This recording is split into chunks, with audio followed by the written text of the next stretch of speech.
In the sleepy village of St. Mary Mead, a widow is found dead in her locked bedroom, the air thick with the scent of gas. Was it an accident or a chilling murder?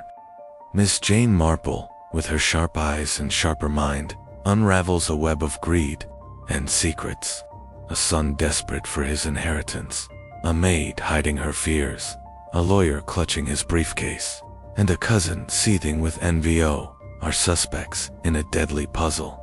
As whispers swirl and clues emerge, scratched valve, a trace of oil, the truth creeps closer. Who turned the gas on, and who will fall into Miss Marple's trap? In 30 seconds, the stage is set for a classic mystery where no secret stays buried long. Chapter 1.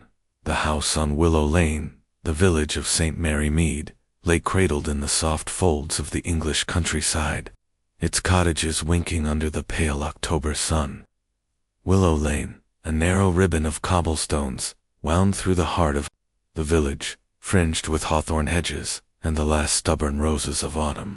At its farthest end, where the lane dipped into shadow, stood Willow, house a Georgian relic of faded grandeur, its ivy-clad walls and tall chimneys looming over the village like a dowager at a tea party.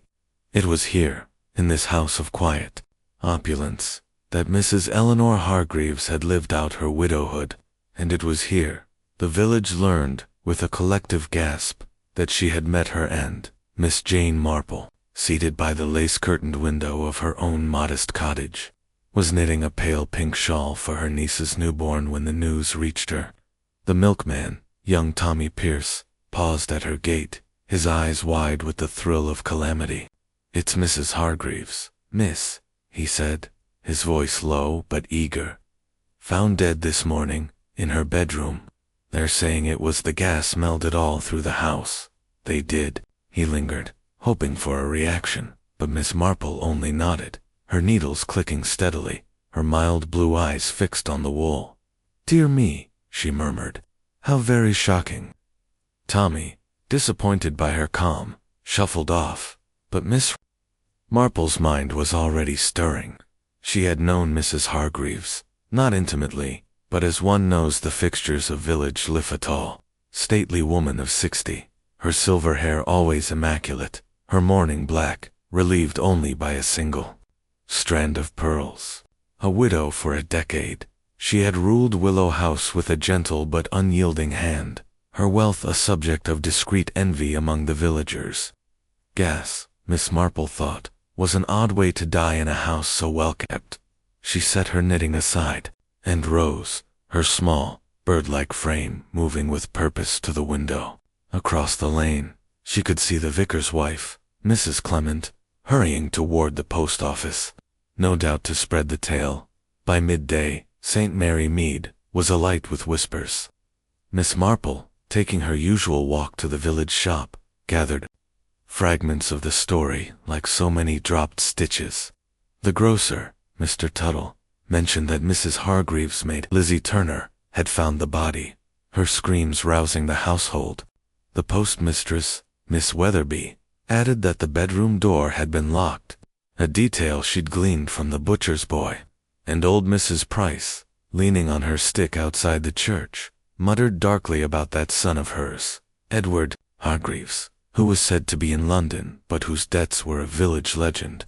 Miss Marple listened, her face serene, but her mind catalogued each word, each inflection. Like a gardener noting the first signs of blight, Willow House itself seemed to brood under the weight of its tragedy. Miss Marple, passing by on her return, paused at its iron gates. The house was handsome but somber, its windows like half-closed eyes. She noted the neat graveled drive, the clipped yew hedges, and the faint curl of smoke from a servant's chimney. Nothing, she thought, looked amiss yet. Something was wrong as a chord struck out of tune. She recalled a visit to Willow House some years ago, for a charity tea. Mrs. Hargreaves had been gracious, her drawing room aglow with polished silver and old mahogany, but there had been a tension, a shadow in her eyes, and the gas heater in her bedroom an ugly, hissing thing had struck Miss Marple as out of place in so elegant a home. Back at her cottage, Miss Marple poured herself a cup of Earl Grey and settled by the fire. The village would talk, and the police would come. Inspector Craddock, perhaps, with his kind eyes and methodical ways. But Miss Marple knew that truth, like a shy creature, often hid in the corners of human nature, in the glances and silences that others overlooked. She thought of Edward, with his charming smile and restless hands, of Lizzie, the maid, whose quiet demeanor might conceal a secret, of Mr. Pratt, the lawyer, whose visits to Willow House had grown frequent, and of Mrs. Winthrop, the cousin, whose sugary visits masked a sharper edge. One of them, she suspected, held the key to Mrs. Hargreaves' death. As the afternoon light faded, Miss Marple picked up her knitting again, her needles moving with a soft, relentless rhythm. Willow House, she thought, had a story to tell, and she would listen. No, yes, she would listen very carefully indeed. Chapter 2. The Scene of the Crime. The morning mist still clung to the cobblestones of Willow Lane as Inspector George Craddock's black police car rolled to a stop before the iron gates of Willow House. The village of St. Mary Mead, though awake, seemed to hold its breath, its usual chatter subdued by the weight of tragedy. Craddock, a man of 40, with a square jaw and a manner both courteous and unyielding, stepped out, his polished boots crunching on the gravel drive. He adjusted his hat, his keen gray eyes scanning the house's somber façade. Its tall windows shuttered, its ivy seeming to tighten its grip in the damp air. Behind him, Constable Harris, a lanky young man with a notebook perpetually at the ready, followed, his face pale with the excitement of a first major case. Inside Willow House, the air was thick with the faint acrid temps of gas, though the windows had been flung open by the time Craddock arrived. The hall, with its polished oak floor and heavy portraits of long-dead Hargreaveses, felt oppressively still, as if the house itself were mourning. Dr. Haydock, the local physician, met Craddock at the foot of the grand staircase, his round face grave beneath his spectacles. "It's a bad business, Inspector," he said, his voice low. "Mrs. Hargreaves dead in her bedroom, no doubt from gas poisoning. I've seen nothing like it in 20 years. Craddock nodded, his expression unreadable. "Take me to her, doctor, and tell me everything you know." The staircase creaked under their weight as they ascended, the constable trailing behind, scribbling furiously. At the landing, a long corridor stretched, its walls lined with faded wallpaper and gilt-framed landscapes. Dr. Haydock led them to the last door on the right, a heavy oak panel carved with delicate rosettes. "This is it," he said, pausing. "The maid found her this morning, around 7. Screamed the house down. Poor girl." Craddock pushed the door open, and the scene within struck him with a quiet force. The bedroom was spacious, its high ceiling adorned with plasterwork, its windows draped in heavy brocade.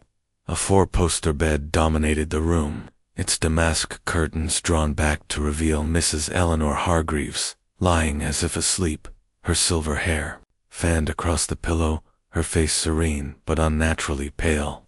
Her hands folded over the quilt bore the faint blue tinge of death. The room was immaculate polished furniture, a crystal vase of late roses on the dresser, a silver-backed brush beside it. Yet the air, though fresher now, carried a lingering menace, a reminder of the invisible killer that had stolen her breath. Craddock's gaze moved methodically, taking in every detail. The gas heater, a squat, blackened thing, crouched against the wall near the bed, its pipe snaking into the plaster. The valve, a small brass knob, was turned slightly, just enough, Dr. Haydock explained, to release a deadly seep. "It's an old model," the doctor said, shaking his head. "Should have been replaced years ago. The gas must have built up overnight silent, you know, until it was too late." Craddock knelt beside the heater, his gloved fingers tracing the pipe. "The window," he said, glancing at the heavy sash, firmly shut. "Was it like this when she was found?" "Yes," Haydock replied, "locked tight, as was the door. Lizzie the maid, Had to fetch the spare key from the housekeeper's ring. That's what makes it so odd. No ventilation, no chance for the gas to disperse. Craddock stood, his brow furrowed. Locked door, closed window, and a gas leak. An accident, you think? Haydock hesitated, his fingers adjusting his spectacles. It's possible. These old heaters are temperamental. But, he trailed off, his eyes flickering to the body.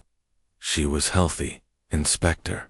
A touch of rheumatism perhaps, but nothing to suggest she'd neglect a fault like this. And she was meticulous, never left things to chance. Craddock's lips tightened. He crossed to the door, examining the lock, a sturdy mechanism. No signs of tampering. The key, still in the lock, gleamed dully. He turned it, testing its smoothness, then stepped back, his mind already grappling with the puzzle. Who else was in the house last night? Lizzie Turner, the maid, Haydock said. She sleeps in the attic.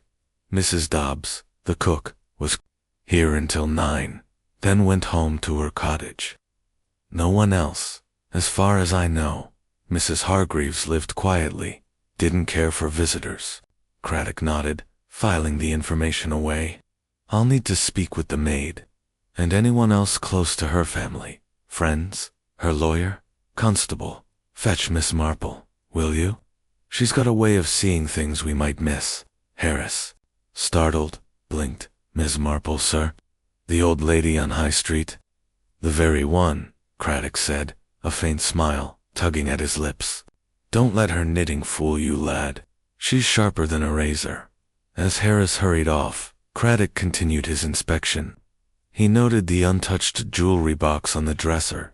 Its contents pearls, a diamond brooch, a gold locket glimmering in the morning light. No robbery, then. The bedside table held a glass of water, half empty, and a novel, its pages unmarked. A faint scratch near the heater's valve caught his eye, tiny, deliberate mark, as if made by a tool. He filed it away, unwilling to leap to conclusions, but, sensing the stirrings of something darker than a faulty heater, Miss Jane Marple arrived within the hour, her small, bird-like figure wrapped in a tweed coat, a knitted scarf tucked neatly at her throat. Her blue eyes, bright and inquisitive, took in the scene with a quiet intensity, missing nothing. "Dear me, Inspector," she said, her voice soft but clear. "What a dreadful thing.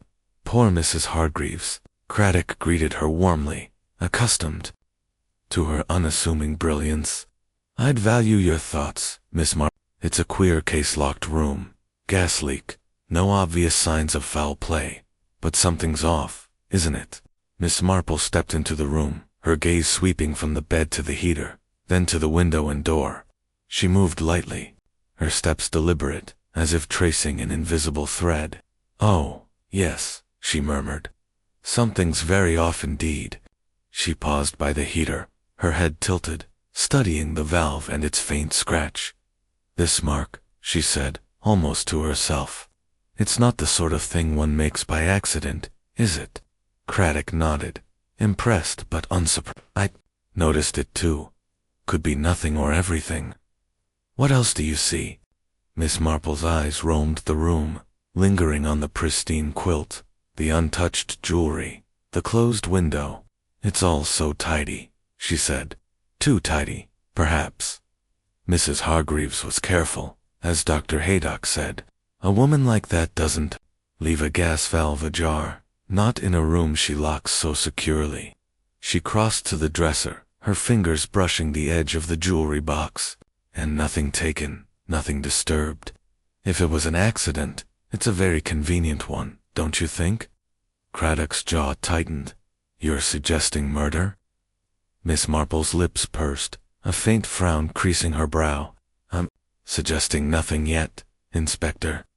But I do recall a case, years ago, in St. Mary Mead, a farmer, found dead in his barn, a rope around his neck. Everyone called it suicide, but there was a mark, you see, on the beam, not unlike this scratch. It was made by a knife, used to cut the rope after the deed was done. Small things, Inspector, tell such large stories." Craddock watched her, his respect deepening. You think someone tampered with the heater? It's possible, Miss Marple said, her tone mild but her eyes sharp. The locked door, the closed window there meant to make us think it was an accident, or perhaps a mistake on her part. But mistakes, in my experience, are rarely so neat. She paused, glancing at the body, her expression softening. Poor Eleanor. She deserved better than this. Craddock gestured to the constable, who had returned and was hovering nervously. Harris, get the scene photographed, and have that heater examined carefully. I want to know if that scratch is recent, and if there's anything else on the valve oil, fingerprints, anything. He turned back to Miss Marple, who benefits from her death, do you think? You know the village better than I do? Miss Marple's fingers adjusted her scarf, her mind already sifting through the village's web of connections. There's her son, Edward Hargreaves, she said. A charming young man, but trouble debts, I hear, and a fondness for cards. He stands to inherit Willow House and all that goes with it. Then there's Mr. Pratt, her lawyer, who managed her affairs. A meticulous man, but meticulous men can have secrets. Mrs. Winthrop, her cousin, lives near Byshie's, a widow too, and not without her resentments. And Lizzie, the maid, who sees more than she says, I suspect. Any of them might have had reason, Inspector, but reason alone isn't enough. Craddock nodded, his notebook now in hand. I'll start with the son. If he's in London, I'll need his alibi verified. And the maid, where is she? Downstairs, sir, Harris piped up. In the kitchen, with Mrs. Dobbs. She's in a state, crying and carrying on. Bring her up, Craddock said, gently, mind you. And Miss Marple, will you stay? Your presence might put her at ease. Miss Marple inclined her head, settling into a chair by the window, her hands folded in her lap. She looked, to the untrained eye, like a kindly old aunt, but Craddock knew better. Her mind was a steel trap, catching every slip, every hesitation. As Harris fetched the maid, Miss Marple's gaze returned to the heater, then to the locked door. She thought of the village, its surface so placid, its undercurrents so treacherous. Someone, she was certain, had stepped into this room with murder in their heart, and they had left behind a trail faint, perhaps, but undeniable. Lizzie Turner appeared at the door, her apron twisted in her hands, her eyes red-rimmed. She was a slight girl, no more than 20, with mousy hair tucked under a cap, and a face that might have been pretty, if not for its pallor. You wanted me, sir? She said, her voice trembling. Craddock's tone was kind but firm. Yes, Lizzie. I need you to tell me exactly what happened this morning and last night, too. Don't leave anything out. Lizzie glanced at Miss Marple, who offered a reassuring smile. It's all right, my dear, Miss Marple said. Just tell the truth, and we'll sort it out. The maid nodded, swallowing hard. I came up at 7, like always, to bring Mrs. Hargreaves her tea. I knocked, but there was no answer. I thought she was sleeping, but the door was locked, and I smelled something queer, like gas. I ran for Mrs. Dobbs, and we got the spare key. When we opened the door, her voice broke, and she pressed a hand to her mouth. She was lying there, so still. I knew she was gone. Craddock's pen moved swiftly. Last night. Lizzie, when did you last see her? At 10, sir. I helped her to bed, like always. She was reading, said she'd turn in soon. I checked the fire, made sure the room was tidy, then went to my own room in the attic. And the heater? Craddock asked. Did you touch it? Lizzie shook her head vehemently. No, sir. I never go near it. It's an ugly old thing, always hissing. Mrs. Hargreaves didn't like it much either, but she said it kept the room warm. Miss Marple leaned forward, slightly, her voice gentle. Did you notice anything unusual last night, Lizzie? A sound, perhaps? Or someone in the house who shouldn't have been? Lizzie's eyes widened, and for a moment, Craddock thought she might say something. But she shook her head again. No, miss. It was quiet, like always. Just me and Mrs. Hargreaves. Craddock exchanged a glance with Miss Marple, who gave the faintest nod. The girl was frightened, perhaps hiding something, but pressing her now would yield little. Thank you, Lizzie, Craddock said. You can go for now, but stay in the house. We'll need to speak again. As Lizzie curtsied and fled, Miss Marple rose, her eyes returning to the scratch on the valve. She's afraid, Inspector, she said softly. Not just of this tragedy, but of something or someone else. Craddock closed his notebook, his jaw set. Then we'll find out who. I'll have the house searched, top to bottom, and that heater sent to the lab. If this was murder, Miss Marple, they've made a mistake, and we'll find it. Miss Marple's lips curved in a faint, knowing smile. Oh, they always do, Inspector. They always do. As Craddock and Harris descended to interview the cook, Miss Marple lingered a moment longer, her gaze sweeping the room once more. The locked door, the closed window, the tiny scratch, they were pieces of a puzzle, and she would fit them together, as she always did, with patience and a quiet, unrelenting clarity. Willow House, she thought, was watching, and it would not keep its secrets for long. Chapter 3. The Sun's Burden. The afternoon sun cast long shadows across the lawns of Willow House as Edward Hargreaves' sleek motor car roared up the gravel drive, its engine cutting through the village's uneasy hush. St. Mary Mead had been abuzz since morning, and the arrival of Mrs. Hargreaves' only son sent fresh ripples through its gossipy currents.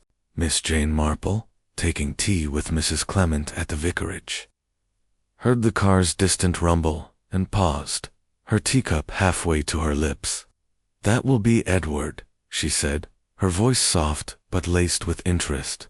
Come from London, no doubt, and in quite a hurry. Mrs. Clement, a plump woman with a knack for news, leaned forward, her eyes gleaming. They say he was at some fancy club last night, Jane. Cards and champagne, while his poor mother. She trailed off, shaking her head. It's not right. Is it? Miss Marple's expression remained serene, but her blue eyes sharpened. People often do what's expected of them, my dear, even when it's unwise. Edward's always been one for appearances. She set her cup down, her mind already turning to the young man she remembered, tall, handsome, with a smile that charmed the village girls and a restlessness that worried their mothers. At Willow House, Inspector Craddock stood in the drawing room, its heavy velvet curtains drawn to admit the graying light.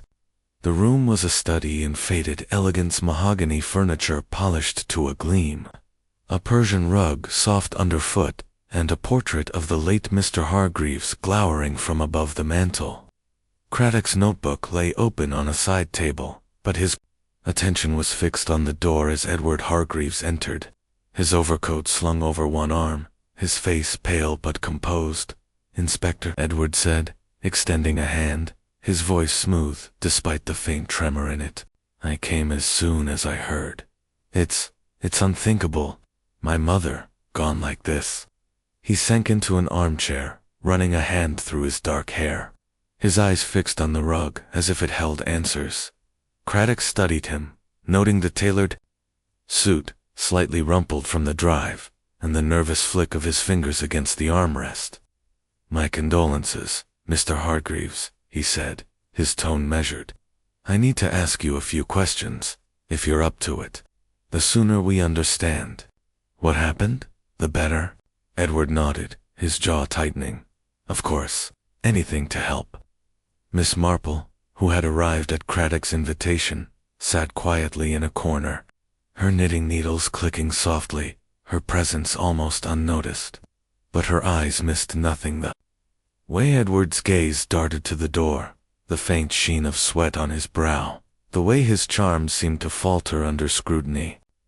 She thought of a boy she'd once known in St. Mary Mead, a lad who'd stolen apples and lied with such conviction that even the vicar believed him. Edward, she suspected, had grown into a man who lied just as well. Craddock flipped open his Notebook. Where were you last night, Mr. Hargreaves? Start from, say, 8 o'clock. Edward leaned back, crossing one leg over the other, his posture carefully casual. In London, at the Crescent Club. I dined there, played a few hands, up bridge, and stayed until well past midnight. A friend drove me to my flat afterward. I didn't hear about Mother until this morning, when Pratt, her lawyer, telephoned me. Craddock's pen moved swiftly. The Crescent Club. Anyone who can confirm you were there? Plenty, Edward said, a touch of defiance in his voice. The doorman, the barman, my friend Hugh Langley. I wasn't exactly hiding, Inspector. Miss Marple's needles paused, her head tilted slightly. The Crescent Club, she said, her voice mild. Such a lively place, I hear. All those young men, coming and going. It must be hard to keep track of everyone, especially late at night. Edward's eyes flicked to her, a flash of irritation crossing his face, before he masked it with a smile. Not at all, Miss Marple. It's a small club, very exclusive. People notice who's there. Craddock pressed on. When did you last see your mother? Edward hesitated, his fingers drumming lightly. A week ago, I think. I came down for the day, had lunch with her. She was herself. A bit tired, perhaps, but nothing alarming. She talked about the house, the garden, usual things, and her health. Craddock asked, the gas heater in her room, did she ever mention it being faulty? Edward shook his head, his expression earnest. Never. She didn't like it. Much said it was noisy, but it worked, as far as I know. I told her to get an electric one, but she was stubborn about modern things. He paused, his voice softening. If I'd known it was dangerous, I'd have insisted. Miss Marple's needles resumed their rhythm, her gaze fixed on her knitting, but her ears attuned to every word.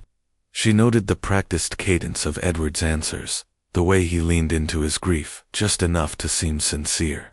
She thought of a play she'd seen in London years ago, where the villain had wept so convincingly that the audience applauded.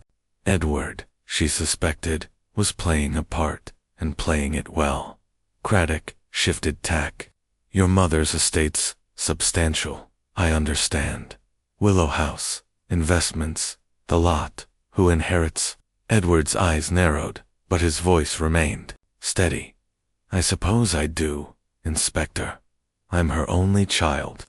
But if you're suggesting, I'm suggesting nothing. Craddock cut in, his tone firm. Just establishing facts. Mr. Pratt, her lawyer, mentioned she was considering changes to her will. Did she discuss that with you? Edward's fingers stilled, and for a moment, his composure slipped, a flicker of unease crossing his face. Changes? No, she didn't. Mother wasn't one for talking business with me. She left that to Pratt. He forced a laugh, but it rang hollow. If she was planning to give it all to a cat's home, she didn't tell me. Miss Marple glanced up, her expression one of gentle curiosity. Young men often have expenses, don't they? London's so very costly. Clubs, cars, perhaps a wager or two. It must be a comfort, knowing Willow House is yours now. Edward's smile tightened, his eyes locking with hers. I loved my mother, Miss Marple. I didn't sit around counting her money. If you think I had anything to do with this, you're mistaken. Craddock raised a hand, his voice calm but authoritative. No one's accusing you, Mr. Hargreaves, but we need to explore every angle. The gas heater, the locked room, it's an unusual case. Can you think of anyone who might have wished your mother harm? Edward leaned forward, his hands clasped, his tone earnest. Mother was particular. She could be sharp with people's servants, tradesmen, even family, but harm? No, I can't imagine it. She kept to herself, mostly. If it wasn't an accident, then, I don't know, Inspector. It's too horrible to think about. Craddock nodded, closing his notebook. Thank you, Mr. Hargreaves. I'll need the names of those at the Crescent Club, and I may have more questions later. For now, Please stay in St. Mary Mead. Edward rose, his movements stiff. Of course. I'll be here, sorting things out. If you need me, I'm at the house. He glanced at Miss Marple, his smile thin. Good day, Miss Marple. As he left, the room seemed to exhale, the tension lingering like dust in the air. Craddock turned to Miss Marple, his brow furrowed. What do you make of him? Miss Marple folded her knitting, her lips pursed. He's very polished, Inspector, but polish can hide flaws. I noticed his hands nervous, despite his calm words, and his alibi, so neatly laid out, like a story he's rehearsed. It reminds me of a young man in St. Mary Mead, years ago, who swore he was at a dance when his uncle's barn burned down.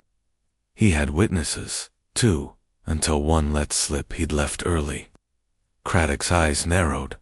You think he's lying? I think he's telling us what he wants us to hear, Miss Marple said. Edward stands to gain a great deal Willow House, the money, freedom from his debts. And that pause when you mentioned the will. He wasn't expecting that. It unsettled him. Craddock rubbed his chin, thoughtful. Pratt said Mrs. Hargreaves was considering a charity bequest, but nothing was finalized. If Edward knew, or suspected, it might have worried him, enough to be stopped. Unwilling to voice the thought, Miss Marple's gaze drifted to the portrait above the mantel, its stern eyes seeming to watch them. Motive is a slippery thing, Inspector. Edward's debts are no secret. The grocer mentioned them only yesterday. But motive alone doesn't make a murderer.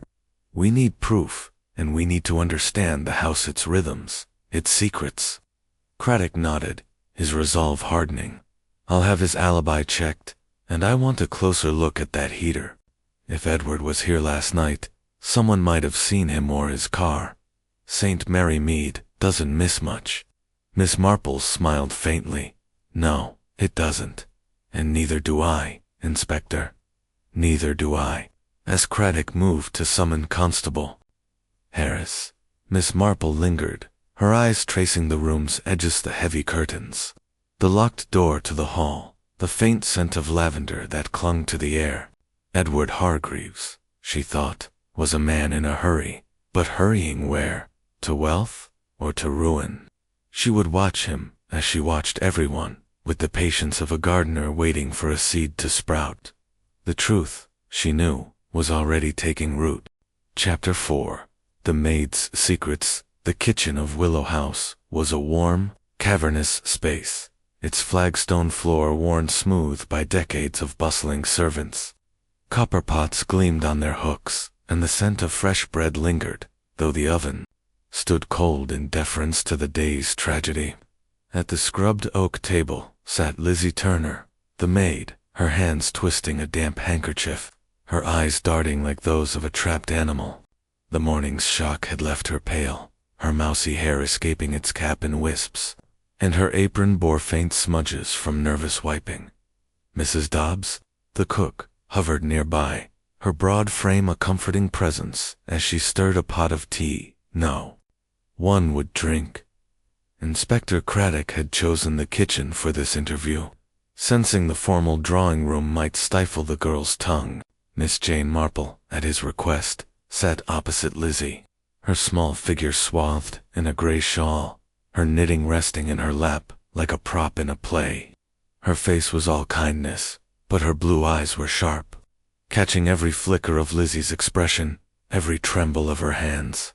Craddock stood by the hearth, his notebook open, his manner firm yet gentle, like a schoolmaster coaxing a reluctant pupil. Lizzie, he began, his voice low, I know this is difficult, but we need your help. Mrs. Hargreaves' death wasn't an accident, or so we suspect. Anything you saw, anything you heard, could make all the difference. Lizzie's eyes widened, and she clutched the handkerchief tighter, her knuckles whitening. Not an accident, sir, but the gas. I thought it was the heater, gone wrong. Her voice was a whisper, thin and unsteady, and Miss Marple noted the way her gaze flicked to the door, as if expecting an interruption. That's what we're trying to understand, Craddock said. Let's go back to last night. You said you helped Mrs. Hargreaves to bed at 10. What happened after that? Lizzie swallowed, her fingers working the handkerchief into knots. I tidied her room, sir.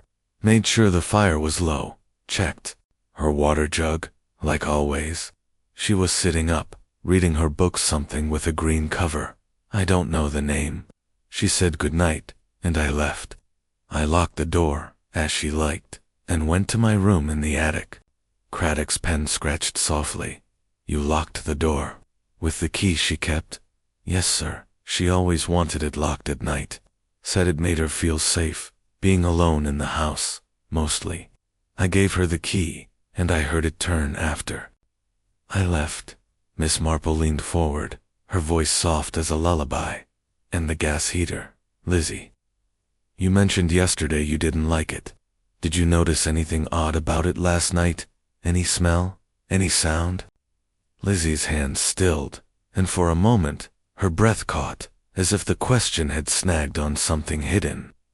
No, miss, she said at last, her eyes dropping to the table. It was hissing, like always. I never touched it, Mrs. Hargreaves. Didn't want me to. She said it was tricky, and she'd manage it herself. Her voice wavered, and Miss Marple saw a tear glisten at the corner of her eye, though whether from grief or fear, she could not yet tell. Craddock paced a step, his boots clicking on the stone. After you left her, where did you go? Straight to your room. Yes, sir, Lizzie said quickly. I was tired. I read a bit my Bible, mostly, then went to sleep. I didn't hear nothing until morning, when I came down to light the kitchen fire. Miss Marple's needles, which had been silent, began to click again, a slow, deliberate rhythm. It must be so quiet up in the attic, Lizzie, she said. Just you and the creaks of an old house? No one else about? No footsteps in the night? Lizzie's head jerked up, her eyes wide with something akin to panic. No, miss. I mean, it's an old house, like you say. It creaks, but I didn't hear no one. I swear it.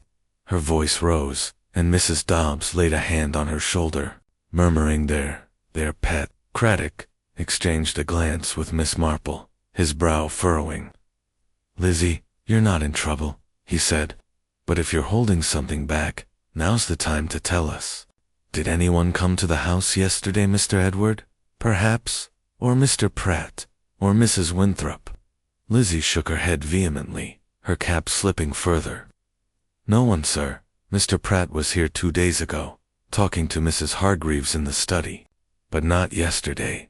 Mr. Edward's been in London, and Mrs. Winthrop, she hasn't come by in weeks. Her words tumbled out, too fast, and Miss Marple noted the way her fingers resumed their frantic twisting, as if trying to unravel her own thoughts. Mrs. Dobbs, unable to stay silent, spoke up, her voice gruff, but kind. She's a good girl, Inspector, worked her fingers raw for Mrs. Hargreaves. If she says she saw nothing, she saw nothing. This house has been nothing but sorrow since the master died. Craddock nodded, his expression softening. I'm sure Lizzie's done her best, Mrs. Dobbs. But we need to be thorough. Lizzie, did Mrs. Hargreaves ever seem worried, or speak of anyone troubling her? Lizzie hesitated, her lips parting as if to speak, then closing again. She was herself, sir. A bit sharp sometimes, if I was slow, but she was kind, in her way. Paid me fair, gave me a day off now and then. She didn't talk much about troubles, not to me. Miss Marple set her knitting aside, her hands folding neatly in her lap. You're very loyal, Lizzie, she said, her tone warm but probing. It's a fine thing, loyalty, but it can weigh heavy sometimes, can't it? I remember a maid in St. Mary Mead, years ago, who saw something she shouldn't have, a letter, left open on a desk. She kept quiet out of duty, but it aided her, poor thing, until she told the truth. You'd tell us, wouldn't you, if you'd seen something like that? Lizzie's face crumpled, and for a moment, it seemed she might break. Her hands flew to her mouth, and a sob escaped, muffled by the handkerchief. I didn't see nothing, miss, I swear. I just found her, that's all, lying there so still, and the smell. She shuddered, her shoulders shaking, and Mrs. Dobbs wrapped an arm around her, glaring at Craddock as if he'd struck the girl. There now, Mrs. Dobbs said. You've upset her enough. She's told you what she knows. Craddock raised a hand, his voice calm. All right, Lizzie, we'll leave it for now. But if you remember anything at come to me, or Miss Marple. You're not alone in this. Lizzie nodded, her face buried in the handkerchief, and Mrs. Dobbs led her to a chair by the range, muttering about a cup of tea. Craddock closed his notebook, his jaw tight, and gestured for Miss Marple to step into the hall.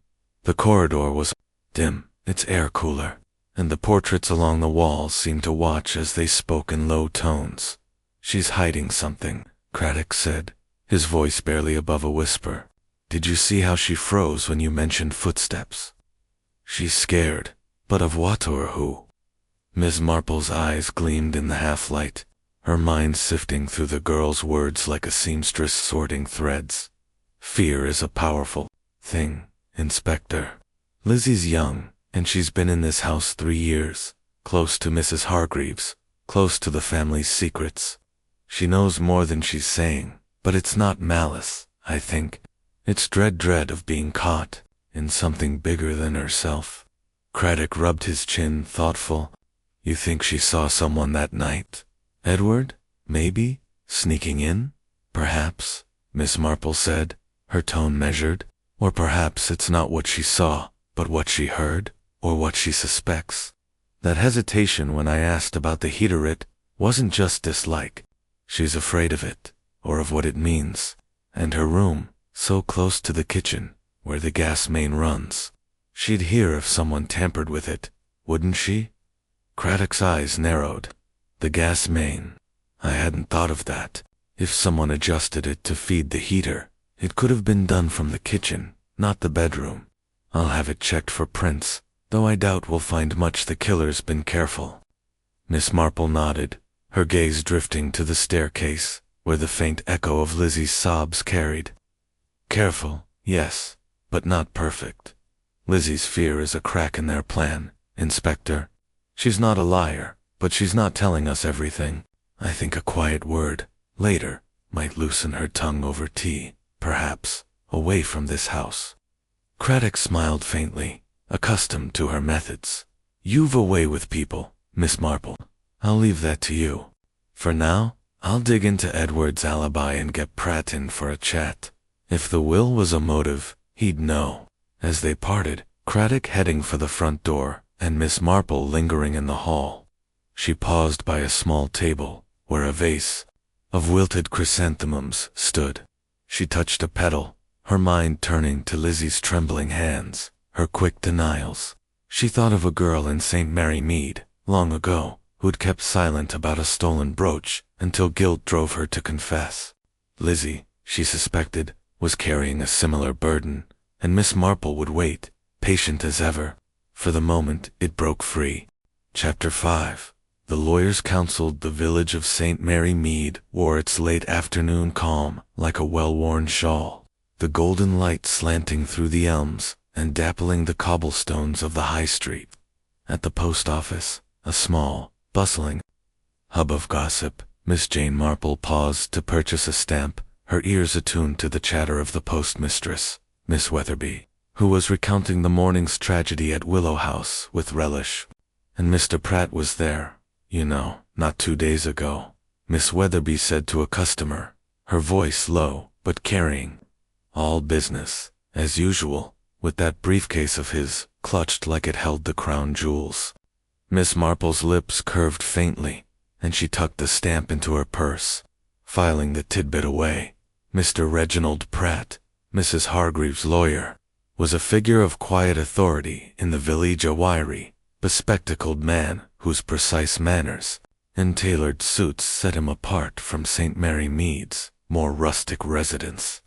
His visits to Willow House, always announced by the purr of his modest black saloon, were noted but rarely questioned. Yet now, with Mrs. Hargreaves dead, Those visits took on a new significance, and Miss Marple resolved to learn more. She found Inspector Craddock at the village hall, which had been commandeered as a temporary base for the investigation. The hall smelled of polish and old hymnals, its long tables cluttered with police files and a steaming teapot, courtesy of the vicar's wife. Craddock, his tie loosened slightly, was reviewing a report when Miss Marple entered, her small figure almost lost in the cavernous room. "Miss Marple," he greeted, rising with a smile. "I was about to send for you. Pratt's agreed to come in. Should be here any minute. I'd value your presence, if you've the time."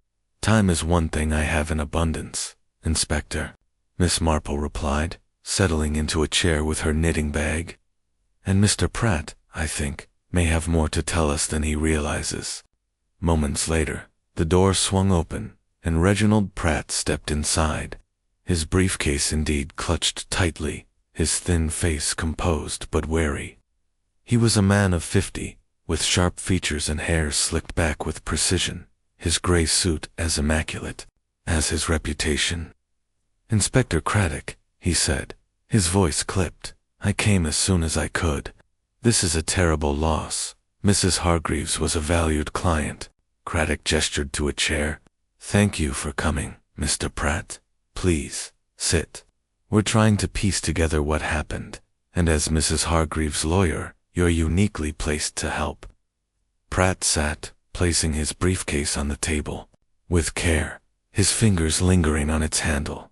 "Of course, I'll do whatever I can, though I'm not sure how much I can add. Mrs. Hargreaves' death was a shock and accident, I presume."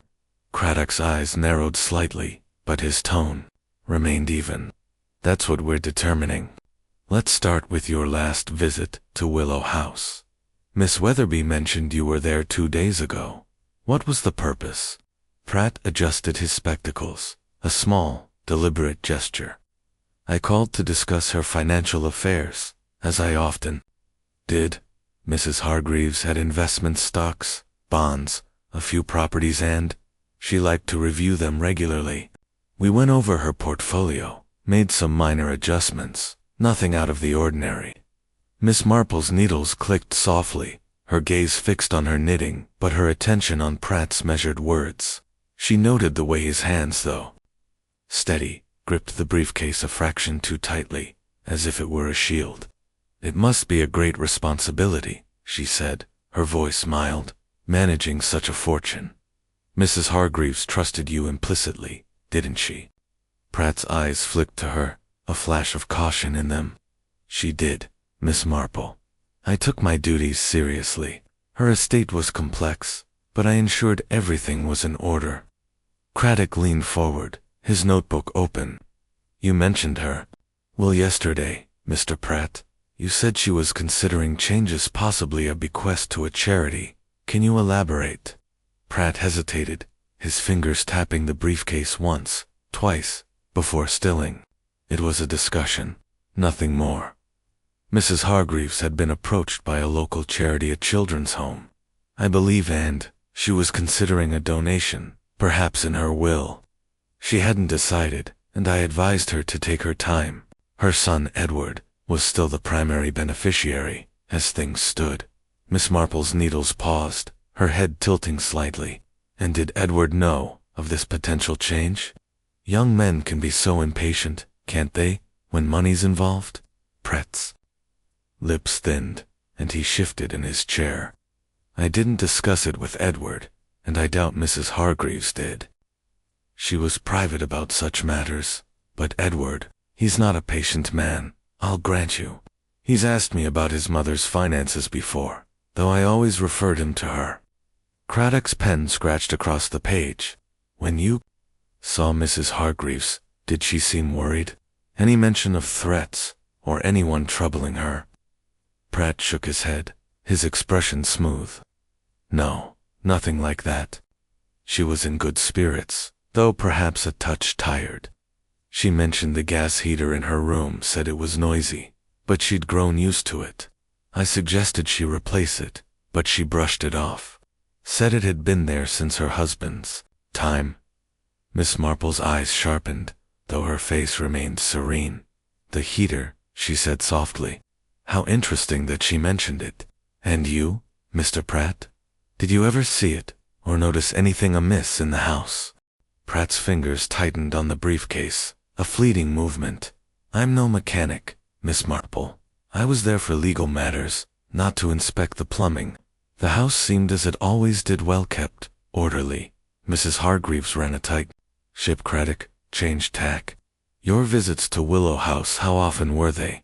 And who else was present? The maid, Lizzie, perhaps, or Mrs. Winthrop, her cousin. Pratt considered, his gaze steady. I visited every month or so, sometimes more, if papers needed signing. Lizzie was usually about, serving tea or running errands. Mrs. Winthrop, I saw less often. She and Mrs. Hargreaves weren't close, though they kept up appearances. Edward was rarely there. He's more at home in London.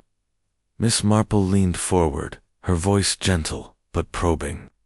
And these visits, Mr. Pratt, were they always during the day, or did you ever call in the evening? I recall hearing of a car near Willow House one night last week, quite late. It caused a stir, you know, in a village as quiet as ours. Pratt's composure flickered, a muscle twitching in his jaw. Evening visits. No, Miss Marple, that wasn't my habit. My work is done in daylight hours. If there was a car, it wasn't mine. His tone was firm, but Miss Marple noted the slight flush creeping up his neck, the way his eyes avoided hers. Craddock jotted a note, his expression unreadable. One last thing, Mr. Pratt. Mrs. Hargreaves' death means her estate passes to Edward, unless that will change us. As her lawyer, you'd handle the transfer. Any chance someone else might benefit someone we haven't considered? Pratt's lips pursed, and he leaned back, his hands finally releasing the briefcase. The will is clear, Inspector. Edward inherits the bulk Willow House, the investments, the cash. There are small bequests to the staff, Lizzie, Mrs. Dobbs bet. Nothing significant. Mrs. Winthrop gets a few family heirlooms, sentimental value mostly. No one else, unless Mrs. Hargreaves had plans she didn't share. Craddock nodded, closing his notebook. Thank you, Mr. Pratt.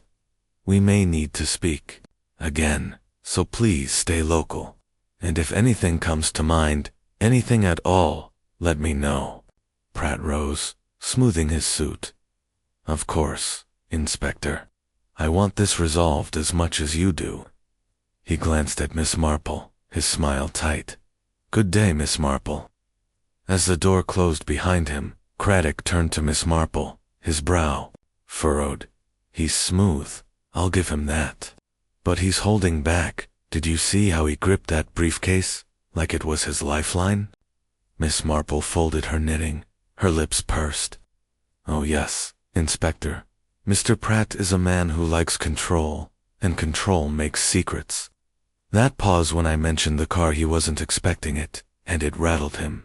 I wonder if he's been to Willow House more often than he admits, or for reasons he'd rather we didn't know. Craddock rubbed his chin, thoughtful. You think he's involved? A lawyer's got access knowledge of the will, the house, maybe even the heater. Not involved, perhaps, but entangled, Miss Marple said, her voice soft. He knows, more than he's saying, just as Lizzie does. I think of a case in St. Mary Mead, years ago, a solicitor who handled a widow's estate, and turned out to be skimming a little for himself. He wasn't a killer, but he lied to protect his pride. Mr. Pratt may be protecting something, his reputation, or someone else's. Craddock's eyes narrowed. I'll have his movements checked, especially that night last week, and I'll look at his files, if we can get a warrant. If he's hiding something about the will, or anything else, we'll find it. Miss Marple rose, adjusting her shawl. Be careful, Inspector. Men like Mr. Pratt are clever, and clever men leave few traces. But they do leave them, in the end. As Craddock escorted her to the door, Miss Marple's thoughts drifted to the briefcase. its contents locked away like the secrets of Willow House. Pratt's caution, his guarded answers, were threads in a tapestry she was beginning to weave. She would see him again, she was sure, and when she did, those threads might just unravel. Chapter 6. The cousins envy. The cottage of Mrs. Clara Winthrop sat at the edge of St. Mary Mead, a squat rose-mothered dwelling that seemed to crouch behind its privet hedge, as if wary of the village's prying eyes. Its whitewashed walls and diamond-paned windows exuded a quaint charm, but the garden was overgrown, the roses wilting, and the gate squeaked on rusted hinges, a subtle contrast to the grandeur of Willow House. Miss Jane Marple, walking the short distance from the high street with her wicker basket over one arm, noted these details with her usual quiet acuity. She had accepted Mrs. Winthrop's invitation to tea, ostensibly to discuss the church flower rhoda, but her true purpose was to probe the heart of a woman whose name had surfaced too often in the village's whispers. The afternoon was cool, with a breeze carrying the scent of damp earth and fading blooms. Miss Marple knocked on the cottage door, her small figure wrapped in a tweed coat, her hat pinned neatly against the wind. The door opened to reveal Clara Winthrop, a woman of 55, her round face flushed beneath a cloud of graying curls. Her dress, a faded floral print, was neat but threadbare, and her smile, though welcoming, held a brittle edge.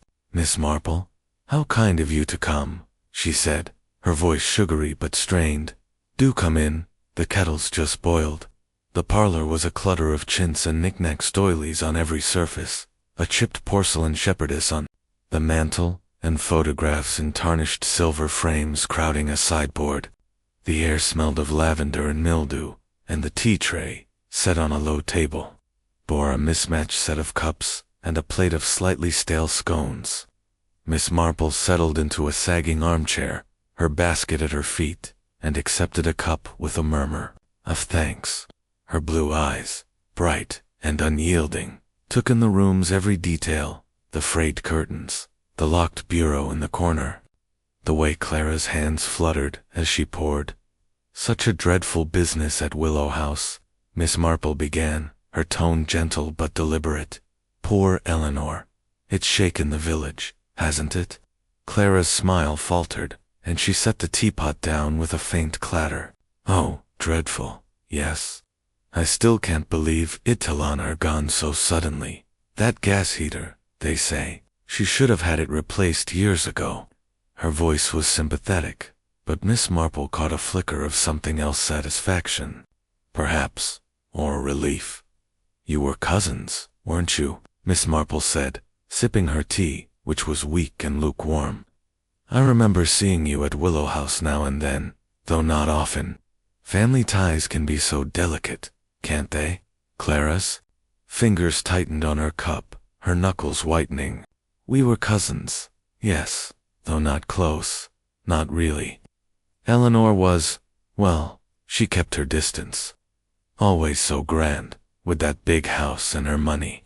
But I visited when I could, for politeness' sake." She forced a laugh, high and brittle. "Not that she made it easy. She had her ways, you know." Miss Marple nodded, her expression one of kindly interest. "Oh, I do know. Some people have a knack for making others feel small, don't they? Not that Eleanor meant it, I'm sure. But it must have been hard, living so near, with Willow House just up the lane." Clara's eyes narrowed, and for a moment, her guard slipped, revealing a flash of resentment. "Hard, I suppose it was.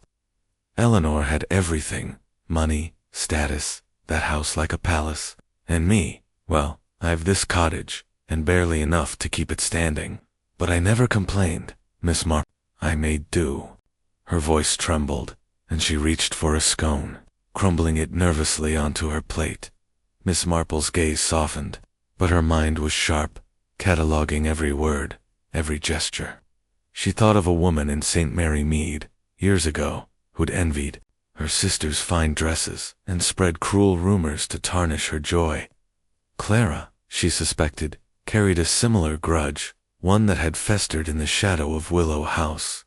You were at home the night Eleanor died, I believe, she said, her tone casual. It must have been a shock, hearing the news. Clara's hand froze, the scone crumbling further. At home, yes, she said quickly. I was alone, as usual.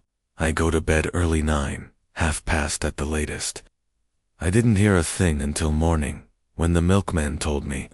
Her eyes darted to the window, as if checking for eavesdroppers, and Miss Marple noted the slight tremor in her voice, the way her words came too fast. Such a quiet night, Miss Marple mused, setting her cup down, though I did hear a dog barking, quite late, near Willow Lane. It woke old Mrs. Price. You know, she mentioned it at the shop. Funny how sounds carry in a village like ours. Clara's face paled, and her cup rattled in its saucer. Dog. I didn't hear anything. My cottage is set back, you see, and I sleep soundly. She forced a smile, but it was strained, and her hands busied themselves with the teapot, though no one needed a refill. Miss Marple leaned forward, her voice gentle but probing. You must have known Eleanor's plans, Clara, being family. They say she was thinking of changing her will, perhaps leaving something to a charity. Did she ever mention it to you? Clara's eyes widened, and for a moment, she seemed caught, like a deer in a hunter's sight. Her will? No, she never spoke of it. Eleanor wasn't one for sharing, not with me. I knew Edward would get everything, always did, that boy, spoiled as he was. Her voice turned sharp, and she caught herself, smoothing her tone. Not that I cared, mind you, I've no need for her money. Miss Marple's lips pursed, and she adjusted her shawl, her mind turning to the locked bureau. Its key nowhere in sight. Of course not, she said, but family matters can be so tangled, can't they? I remember a cousin of my own, dear thing, who felt quite overlooked when her brother inherited the family farm. She never said a word, but her eyes, they told a story. Clara's smile was gone now, replaced by a tight-lipped stare. I'm not one for stories, Miss Marple. Eleanor lived her life, and I lived mine. If she'd changed her will, I'd have heard nothing of it. And as for that night, I was here, in my bed, and that's the truth. The room fell silent, save for the tick of a clock on the mantel, its rhythm slow and accusing. Miss Marple sipped her tea, her gaze drifting to the photographs of younger Clara, arm in arm, with a man, perhaps her late husband, another of Eleanor, stiff and regal at a village fete. The contrast was stark, and Miss Marple felt a pang of pity, tempered by suspicion. Clara's envy was palpable, but was it motive enough for murder? The door creaked open, and Inspector Craddock stepped inside, his hat in hand. He'd been following leads at Willow House, but had promised to join Miss Marple, sensing Clara's interview might yield more than polite denials. Mrs. Winthrop, he said, nodding. Miss Marple, I hope I'm not interrupting. Not at all, Inspector, Miss Marple said, her tone bright. We were just chatting about poor Eleanor. Mrs. Winthrop's been most helpful. Clara's eyes flicked between them, her unease growing. I've told Miss Marple all I know, Inspector. I was home that night, and I heard nothing. I don't see what else I can add. Craddock settled into a chair, his notebook open, his manner calm but unyielding. I'm sure you've been thorough, Mrs. Winthrop, but I have a few questions. You visited Willow House occasionally. Yes. When was the last time? Clara hesitated, her fingers smoothing her dress. A fortnight ago, I think. I brought Eleanor some jam blackberry, my own recipe. We had tea, talked about the village. It was pleasant enough. And Mrs. Hargreaves' mood, Craddock asked. Did she seem anxious, or mention any troubles? No, nothing like that, Clara said, her voice firm. She was, as she always was, proper, a bit distant. Complained about the cost of coal, but that was Eleanor, always pinching pennies despite her wealth. Miss Marple's eyes gleamed, and she leaned forward. Coal, you say, not gas? I thought Willow House relied on that old heater in her bedroom. Did you ever see it, Clara, or notice its condition? Clara's flush deepened, and she shifted in her seat. The heater. I know. I didn't go into her bedroom. Why would I? We stayed in the drawing room. I know she used gas, but she never mentioned it breaking down or anything. Craddock jotted a note, his expression unreadable. One more thing, Mrs. Winthrop. Your cottage is close to Willow Lane. Did you see anyone near Willow House that night? A car, perhaps? Or someone on foot? Clara's hand stilled, and her voice, when it came, was barely above a whisper. No, Inspector. I told Miss Marple I was in bed. I didn't see or hear anything. You're barking up the wrong tree, thinking I'd know more. Craddock closed his notebook, his eyes meeting Miss Marple's for a fleeting moment. Thank you, Mrs. Winthrop. We'll let you know if we need to speak again. For now, please stay in the village. Clara nodded, her face a mask of strained politeness as she showed them to the door. Good day, Inspector, Miss Marple. The door closed with a soft thud, and the cottage seemed to exhale, its secrets locked within. Outside, Craddock adjusted his hat, his brow furrowed. She's nervous, Miss Marple. That bit about the jam too quick, like she'd rehearsed it. And she dodged the question about the heater. Miss Marple nodded, her basket swinging lightly as they walked. Nervous. Yes. And bitter. Clara's envy is no secret. Her cottage, her pinched circumstances, all in the shadow of Eleanor's wealth. But she's frail, Inspector, and tampering with a gas valve takes strength, or at least cunning.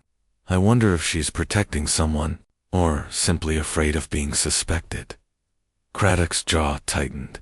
I'll have her alibi checked, though a lone woman in bed is hard to disprove. And I want to know more about those visits to Willow House. If she was there, she might have seen something or done something. Miss Marple's lips curved in a faint smile. Envy is a slow poison, Inspector, but it doesn't always kill.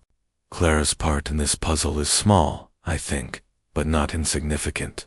We must keep watching her, and the others, until the pieces fit. As they parted at the high street, Miss Marple's thoughts lingered on Clara's trembling hands. Her locked bureau, her too quick denials. She was a woman with grievances, but whether those grievances led to murder, only time and Miss Marple's patient scrutiny would tell. Chapter 7. A Village of Whispers. The dusk of St. Mary Mead settled like a soft veil, the village's lamps flickering to life along the high street, casting pools of gold on the cobblestones. The air was crisp, scented with wood smoke and the faint tang of autumn leaves, and the windows of cottages glowed with the promise of firesides and suppers. Yet, beneath this cozy veneer, a current of unease ran through the village, fed by the tragedy at Willow House. Every shop, every garden gate, hummed with speculation, and Miss Jane Marple, walking home from Mrs. Winthrop's cottage, felt the weight of those whispers like a breeze at her back. She paused at the village shop, its bell jingling as she entered to purchase a skein of wool. Mr. Tuttle, the grocer, was behind the counter, his apron stained with flour, his eyes bright with the day's gossip. Evening, Miss Marple, he said, leaning forward conspiratorially. Terrible business up at Willow House, ain't it? They're saying it's no accident. Police crawling all over, asking questions. I saw young Edward's car this morning, tearing through like he owned the lane. Miss Marple's fingers traced the wool's soft texture, her expression mild but attentive. Dear me, Mr. Tuttle, how unsettling. Edward's been in London, hasn't he? I suppose he's come to sort things out, poor boy. Poor boy, my foot, Mr. Tuttle snorted, wiping his hands on a cloth. He's been running up debts left and right, towed me £20 for groceries last summer, till his mother settled it. If you ask me, he's glad to get his hands on that house, gas or no gas. His voice dropped, and he glanced at the door. Mind you, I'm not saying he did it, but money makes folk do queer things. Miss Marple nodded, tucking the wool into her basket. Money does, indeed. And such a large house, so many expenses. I wonder how Edward will manage. She paid for the skein, her ears catching the murmur of two women by the tinned goods. Their heads bent close as they whispered about Lizzie Turner's red eyes and trembling hands. Outside, the village was settling into evening, but the post office was still open, its light spilling onto the pavement. Miss Marple stepped inside, ostensibly to mail a letter to her niece, but her true aim was Miss Weatherby, whose sharp tongue and sharper memory made her a fountain of village lore. The postmistress, a thin woman with a perpetual squint, was sorting letters, her fingers nimble despite her years. "Miss Marple," she greeted, peering over her spectacles. "Come to hear the latest, have you? Everyone's talking about Willow House. I saw Mr. Pratt's car there last week. Late it was, past 9. Not his usual time, if you ask me." Miss Marple's lips pursed, and she slid her letter across the counter. "How curious, Miss Weatherby. Mr. Pratt's such a punctual man, isn't he? I suppose he had urgent business with Mrs. Hargreaves." "Urgent or not, it's odd," Miss Weatherby said, stamping the letter with a thump.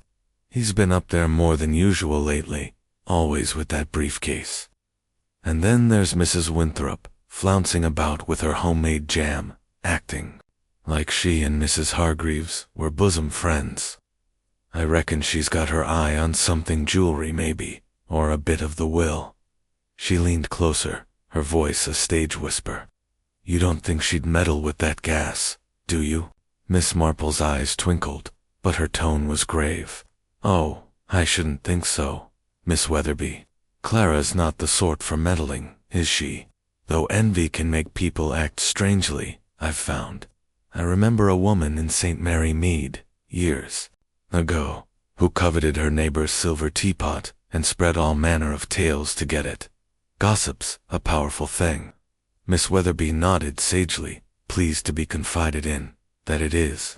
And Lizzie, that maid saw her at the churchyard yesterday, looking like she'd seen a ghost. If you ask me, she knows something, but she's too scared to talk." Miss Marple thanked her and stepped back into the dusk, her basket swinging lightly. The churchyard, she thought, was an odd place for Lizzie to linger. She made a mental note to visit the vicar, whose wife, Mrs. Clement, had a knack for noticing the small dramas of her flock. At the vicarage, over a cup of strong tea, Mrs. Clement confirmed Miss Weatherby's tale. Lizzie was there, Jane, by the yew tree, all alone, she said, her plump hands busy with a tray of biscuits. I called out, but she scurried off like a frightened mouse. And Clara Winthrop, she's been sour as lemons since Eleanor got that new fur coat last winter. If looks could kill, Eleanor'd have been gone long before that gas. Miss Marple sipped her tea, her mind weaving the village's threads into a pattern. Edward's debts, Pratt's late visits, Clara's envy. Lizzie's fearage was a stitch, but the design was still unclear. She thought of a quilt her aunt had made, its patches chaotic until the final seam revealed a star. The truth, she knew, was like that star, hidden but inevitable. Back at her cottage, Miss Marple settled by the fire, her knitting needles clicking as the village's whispers echoed in her mind. She recalled a case from her youth, a locked room in a manor house where a man had died, supposedly by his own hand. The village had buzzed then too, with tales of debts and grudges. But it was a tiny detail, a smudged footprint on a windowsill, that had cracked the case. Mrs. Hargreaves' death, with its locked door and gas-filled room, felt eerily similar. And Miss Marple's instincts told her the answer lay not in grand gestures, but in the small, overlooked things. The next morning, she met Inspector Craddock at the village hall, where he was sifting through reports from the lab. His face was grim, but his eyes lit up at her arrival. "Miss Marple, you're a sight for sore eyes," he said, pushing a chair toward her. "The heater's been examined, traces of oil on the valve, and that scratch is fresh, made with something sharp, maybe a screwdriver. It's no accident, I'm certain now." Miss Marple settled into the chair, her knitting bag at her feet. Murder, then, she said softly, her voice carrying no surprise. The village suspects it, too, Inspector. They're talking about Edward's debts, Mr. Pratt's visits, Clara's bitterness, Lizzie's nerves.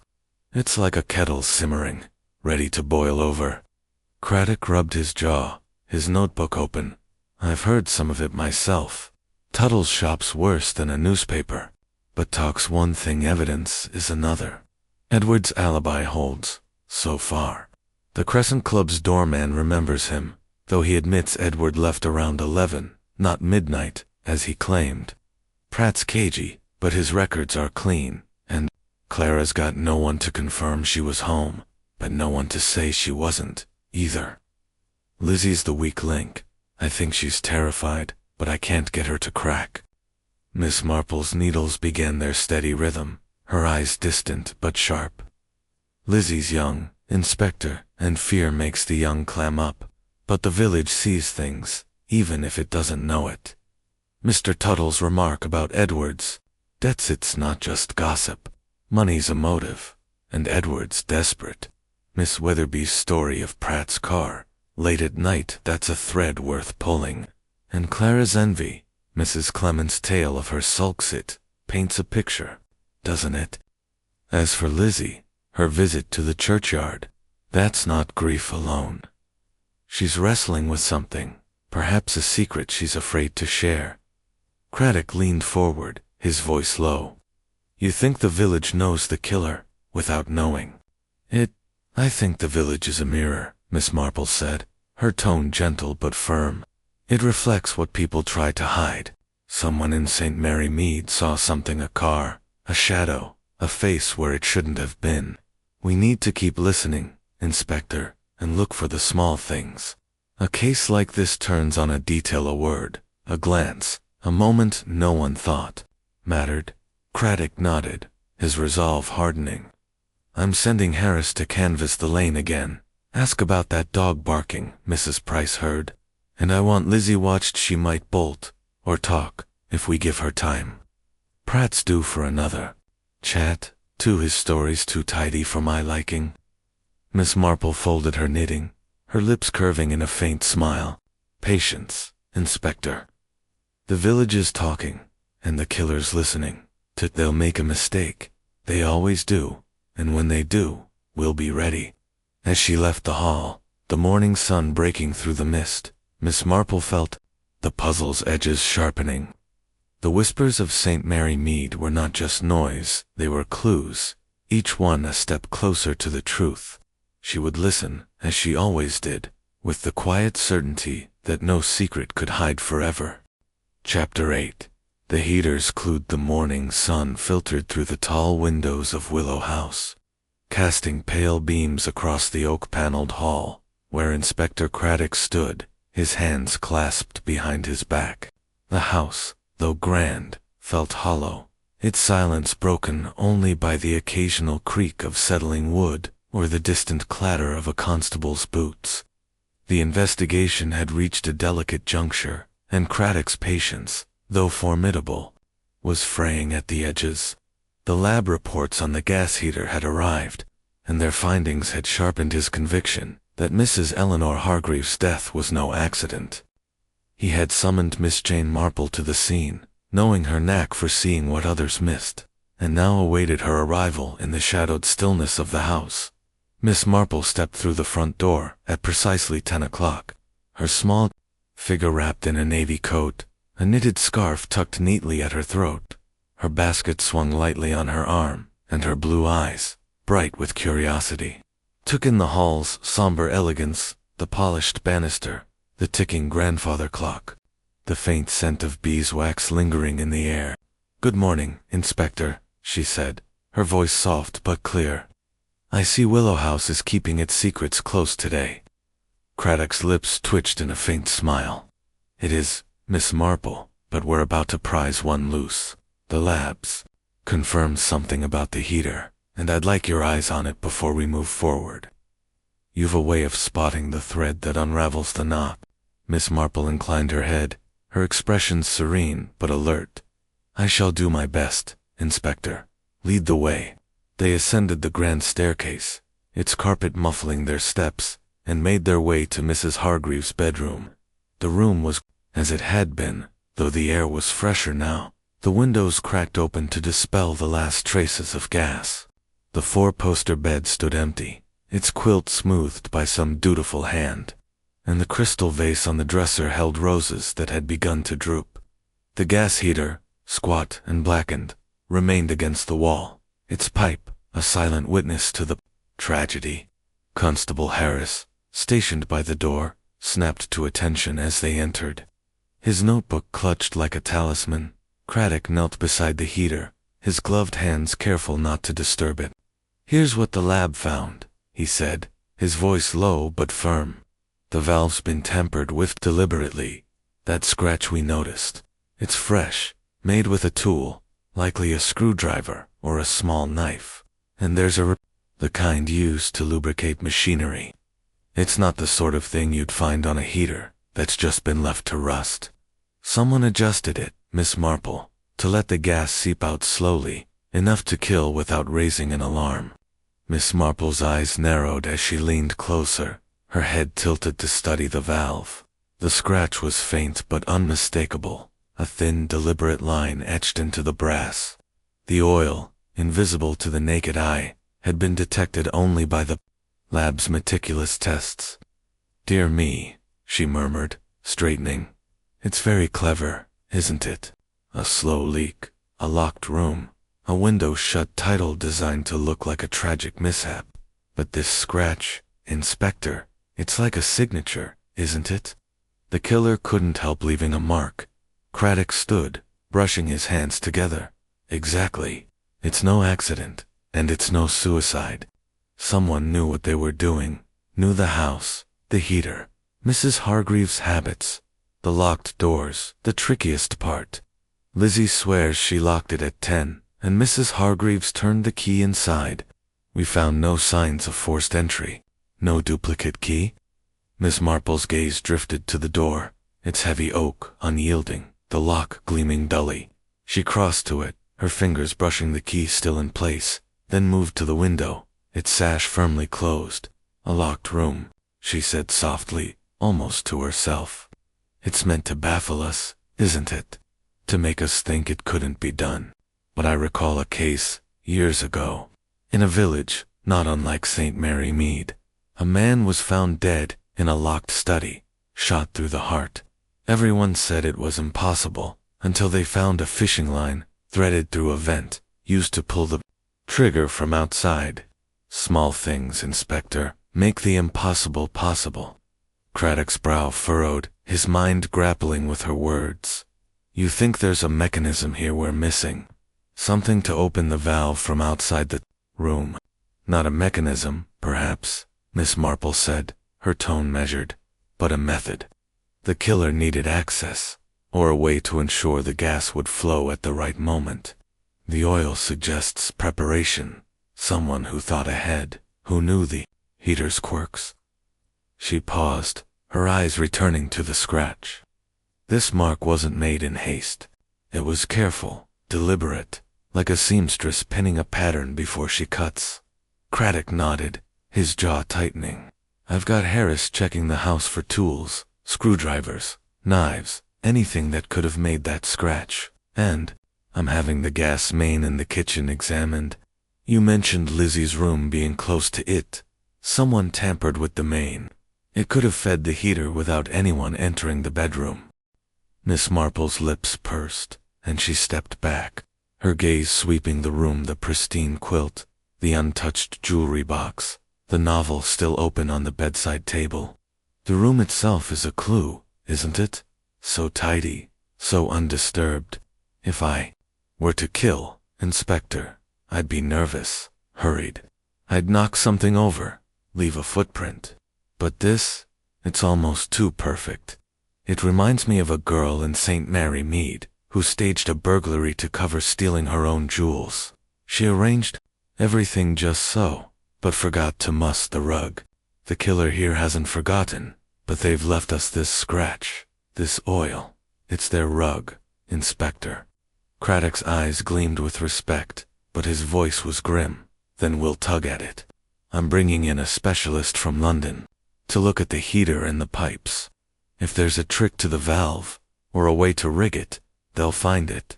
But we need to narrow the suspects. Edward's alibi's shaky. He left the club earlier than he said. Pratt's visits are too frequent for comfort, and Clara's got motive, though I can't see her wielding a screwdriver. Lizzie's the odd one. She's scared, but she's not running. Miss Marple settled into a chair by the window, her hands folding neatly in her lap. Lizzie's fear is the key, I think. She's seen or heard something, and it's eating at her. Edward's desperation makes him dangerous, but he's clever. He'd plan carefully, like this. Mr. Pratt, he's too controlled, too guarded. A man like that hides what he values most. And Clara, poor Clara, her envy is real, but her strength is not. The killer needed access, knowledge, and nerve. This room, Inspector, is telling us they had all. 3. Craddock crossed to the dresser, his fingers brushing the jewelry box, its contents untouched. No theft, no struggle. Just a woman who went to bed and never woke up. If it's one of them, they're playing a long game, counting on us to call it an accident. Miss Marple's eyes twinkled, though her voice was grave. Oh, they're playing Inspector, but they're not infallible. The scratch, the oil, their mistakes, small but fatal. I think of a chess game my nephew played, where he thought he'd won until a pawn moved just so, and checkmate followed. We're close to our pawn, I feel it. Craddock gestured to Harris, who'd been hovering silently. Constable, get the heater packed for transport carefully, mind you, and I want a list of every tool in this house, down to the garden shed. Miss Marple, will you walk the house with me? I'd like your take on the kitchen, the gas main, anything that strikes you. Miss Marple rose, her basket in hand, and followed him downstairs. The kitchen was quiet, Mrs. Dobbs absent, and Lizzie confined to her attic room at Craddock's. Order. The gas main, a thick pipe running along the wall behind the range, was unremarkable. Its valve rusted, but intact. Miss Marple studied it, her head tilted, then moved to the back door, its lock simple but sturdy. This door, she said. It leads to the garden, doesn't it? And the lane beyond. A quiet way in, or out, for someone who knows the house. Craddock's eyes narrowed. You think the killer came from outside? But the door was locked when we arrived. Locked now, Miss Marple said, her tone soft. But locks can be opened, Inspector, with a key or a skill. And this house, so large, so old, it has its blind spots. I recall a burglary in St. Mary Mead, where the thief slipped through a scullery window no one thought to check. We should look for such places here. Craddock nodded, his resolve hardening. I'll have every door, every window, checked for signs of entry. And I'm putting a man on the lane tonight. Someone's been too clever, and they might try to cover their tracks. As they stepped back into the hall, Miss Marple's gaze lingered on the staircase, its shadows deep and unyielding. The heater's clue had sharpened the puzzle, but the killer's identity remained elusive, hidden in the interplay of motive and opportunity. She thought of Edward's nervous hands, Lizzie's trembling voice, Pratt's guarded eyes, Clara's bitter smile. One of them, she was certain, had stood in that room, turning a valve with deadly intent. The scratch was their mistake, and Miss Marple would follow it, as she always did, to the heart of the truth. Chapter 9. Shadows of Motive. The drawing room of Willow House gleamed with the muted elegance of a bygone era, its mahogany furniture polished to a mirror sheen, its heavy velvet curtains framing windows that caught the fading light of a late October afternoon. A fire crackled in the grate, casting flickering shadows across the Persian rug, but the warmth did little to dispel the chill of suspicion that hung in the air. Miss Jane Marple had suggested this gathering at tea, she called it, though its purpose was far from social. Inspector Craddock, trusting her instincts, had agreed. And now the suspects sat in a tense semicircle, their faces a study in guarded unease. Edward Hargreaves occupied an armchair by the fire, his long legs crossed, his hands restless despite his attempt at nonchalance. Lizzie Turner, the maid, perched on a straight-backed chair, her apron smoothed obsessively, her eyes darting to the door as if longing to flee. Mr. Reginald Pratt sat opposite, his briefcase at his side, his thin fingers steepled, his expression one of calculated calm. Mrs. Clara Winthrop, her floral dress clashing with the room's somber tones, clutched a teacup, her smile brittle and overbright. Miss Marple, seated near the tea tray, poured with a steady hand, her small figure almost invisible in the room's grandeur. Yet her presence commanded attention, her blue eyes missing nothing. "Thank you all for coming," Craddock began, standing by the mantel, his voice firm but courteous. "I know this is an unusual request, but Mrs. Hargreaves' death demands clarity, and your cooperation is vital. We're not here to accuse, but to understand. Miss Marple, perhaps you'd care to start." Miss Marple set the teapot down, her movements deliberate, her tone gentle, but laced with purpose. "It's such a sad occasion, isn't it? Poor Eleanor, taken so suddenly. But the police have found something troubling, mark on the gas heater, a trace of oil, suggesting it was no accident. It's a puzzle, and we're all pieces in it, aren't we? I thought a little talk might help us see the picture more clearly." Edward shifted, his jaw tightening, but his voice was smooth. "A mark. Oil. Surely that's just wear and tear, Miss Marple. Old houses have old problems. You're not suggesting someone did this deliberately?" Lizzie's cup rattled in its saucer, and she set it down, her hands trembling. Pratt's eyes narrowed, but he said nothing, his fingers tightening on his briefcase. Clara's smile faltered, and she leaned forward, her voice sharp, deliberately. "That's absurd. Eleanor was careless, that's all. She never liked that heater, always complaining about it. If it leaked, it's no one's fault but hers." Miss Marple's needles, resting in her lap, gleamed in the firelight. "Careless, perhaps, Clara, but the police are thorough. The scratch was fresh, the oil recent. Someone meant for that gas to flow, and they meant for Eleanor to breathe it. Now, who would want such a thing? That's what we must ask." Her gaze moved from face to face, soft but unrelenting, like a gardener inspecting her roses for blight. Craddock picked up the thread, his notebook open but untouched. "Let's talk about motive.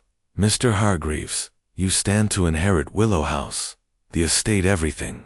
Your debts are no secret, and your mother was considering changes to her will. That's a powerful reason to act, wouldn't you say?" Edward's eyes flashed, and he leaned forward, his charm giving way to defiance. "That's a low blow, Inspector. Yes, I've had debts, Sue hasn't, living in London, but I loved my mother. I was at the Crescent Club that night, with witnesses. If you think I'd kill her for money, you're barking up the wrong tree." Miss Marple's voice cut in, mild but pointed. "Witnesses, yes, Edward, but you left the club earlier than you first said, even, not midnight. A small discrepancy. But small things matter, don't they? I recall a young man in St. Mary Mead who swore he was at a pub when his shop burned down. His friends backed him, until one admitted he'd slipped out for an hour. Alibis can be flexible." Edward's face reddened, but he held her gaze. "I left early, yes, to meet a friend. Nothing sinister about it. Check with Hugh Langley, he'll tell you." Craddock turned to Pratt, his tone even. "Mr. Pratt, you managed Mrs. Hargreaves' affairs. You knew her will, her plans to perhaps divert funds to charity. That could have upset someone or even you, if your fees depended on her wealth staying put, and your visits, late at night, raise questions. Care to explain?" Pratt's lips thinned, and he adjusted his spectacles, his voice cool. "My visits were professional, Inspector. Mrs. Hargreaves preferred evenings, sometimes quieter, she said. As for the will, I advised her to consider all options, but nothing was changed. My fees are fixed, and I've no stake in who gets what. I was at my office that night, working late. My clerk can confirm it. Miss Marple tilted her head, her eyes gleaming. Your office, Mr. Pratt, so close to Willow Lane. A short walk, really, for a man who knows the house well. And that briefcase always with you, like a second skin. I wonder, does it hold papers about Eleanor's plans, or something else? Pratt's hand rested on the briefcase, a fleeting gesture of protection. My papers are confidential, Miss Marple, as you well know. I've nothing to hide, but I won't have my integrity questioned on a whim. Clara, silent until now, burst out, her voice shrill. This is nonsense. You're all grasping at straws. If anyone had a reason, it's Lizzie, sneaking about, always listening at doors. She could have tampered with that heater, jealous, maybe, of Eleanor's wealth, or angry at being scolded. Servant's turn, you know. Lizzie gasped, her hands flying to her mouth, tears welling. Me? Oh, no, ma'am, I'd never. I loved Mrs. Hargreaves. She was kind to me, gave me extra when I was poorly. I never touched that heater, I swear. Her voice broke, and she buried her face in her hands, sobbing. Miss Marple leaned toward her, her tone soothing but firm. There, Lizzie. No one's accusing you, not yet, but you're frightened, aren't you? More than grief would warrant. Did you see something that night, or hear something, perhaps near the kitchen, where the gas main is? Lizzie's sobs faltered, and her eyes, wide with panic, met Miss Marple's. I didn't, miss. I was in my room, I told you. I heard nothing. But her voice cracked, and her hands twisted her apron, betraying her. Craddock's gaze moved from one to another, his mind cataloging their reactions. Edward's defiance, Pratt's control, Clara's venom, Lizzie's terror. Motives a start, he said, but opportunities, the key. Someone was in this house, or near it, that night. The heater was tampered with, the room locked, the window shut. Whoever did it knew Mrs. Hargreaves' habits, knew the house's layout. That points to someone close, family, staff, or confidant. Edward slammed a hand on the armrest, his voice rising. You're fishing, Inspector. If it's not an accident, then look at Pratt. He's got keys to half the houses in the county, and he's always sniffing around for more. Or been green with envy since Mother got that sapphire brooch. Clara's cup clattered to the table, her face flushing. How dare you, Edward? I've no need for your mother's trinkets. If anyone's greedy, it's you, gambling away her money before she's cold. Pratt cleared his throat, his tone cutting through the fray. This bickering is pointless. The facts are simple. I was not here. Edward was in London. Clara was home, and Lizzie was upstairs. The heater's old, perhaps it failed on its own. Why invent a murderer when there's no proof? Miss Marple's needles resumed their soft clicking, her voice calm but piercing.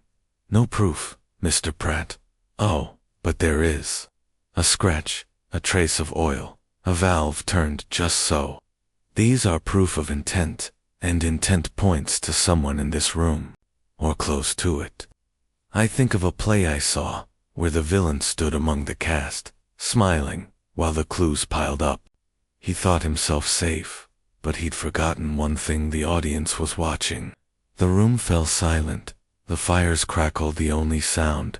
Edward's hands stilled, Pratt's eyes flickered, Clara's smile vanished, and Lizzie's sobs quieted to a whimper. Craddock stepped forward, his presence commanding. We'll find the truth, make no mistake. If anyone remembers anything it'll come to me, or Miss Marple. Hiding it only makes you look guilty. As the group dispersed, Edward striding out with a scowl, Pratt gliding away with his briefcase, Clara bustling to the door with forced cheer, and Lizzie slipping upstairs. Miss Marple lingered, her gaze on the fire. Craddock joined her, his voice low. You stirred them up, Miss Marple. Did you see their faces? They're rattled, every one of them. Miss Marple folded her knitting, her lips pursed. Rattled, yes, and that's the point. They're actors. Inspector, playing their parts, but the script's unraveling. Edward's anger hides fear, Pratt's calm hides calculation, Clara's spite hides weakness, and Lizzie's tears hide knowledge. One of them knows the truth, and this tea has made them feel the noose tightening. Craddock's jaw tightened. I'm doubling the watch on the house tonight. If one of them moves, I'll know it. And I'm digging deeper into Pratt's records theirs. Something in that briefcase he doesn't want us to see. Miss Marple rose, her basket in hand.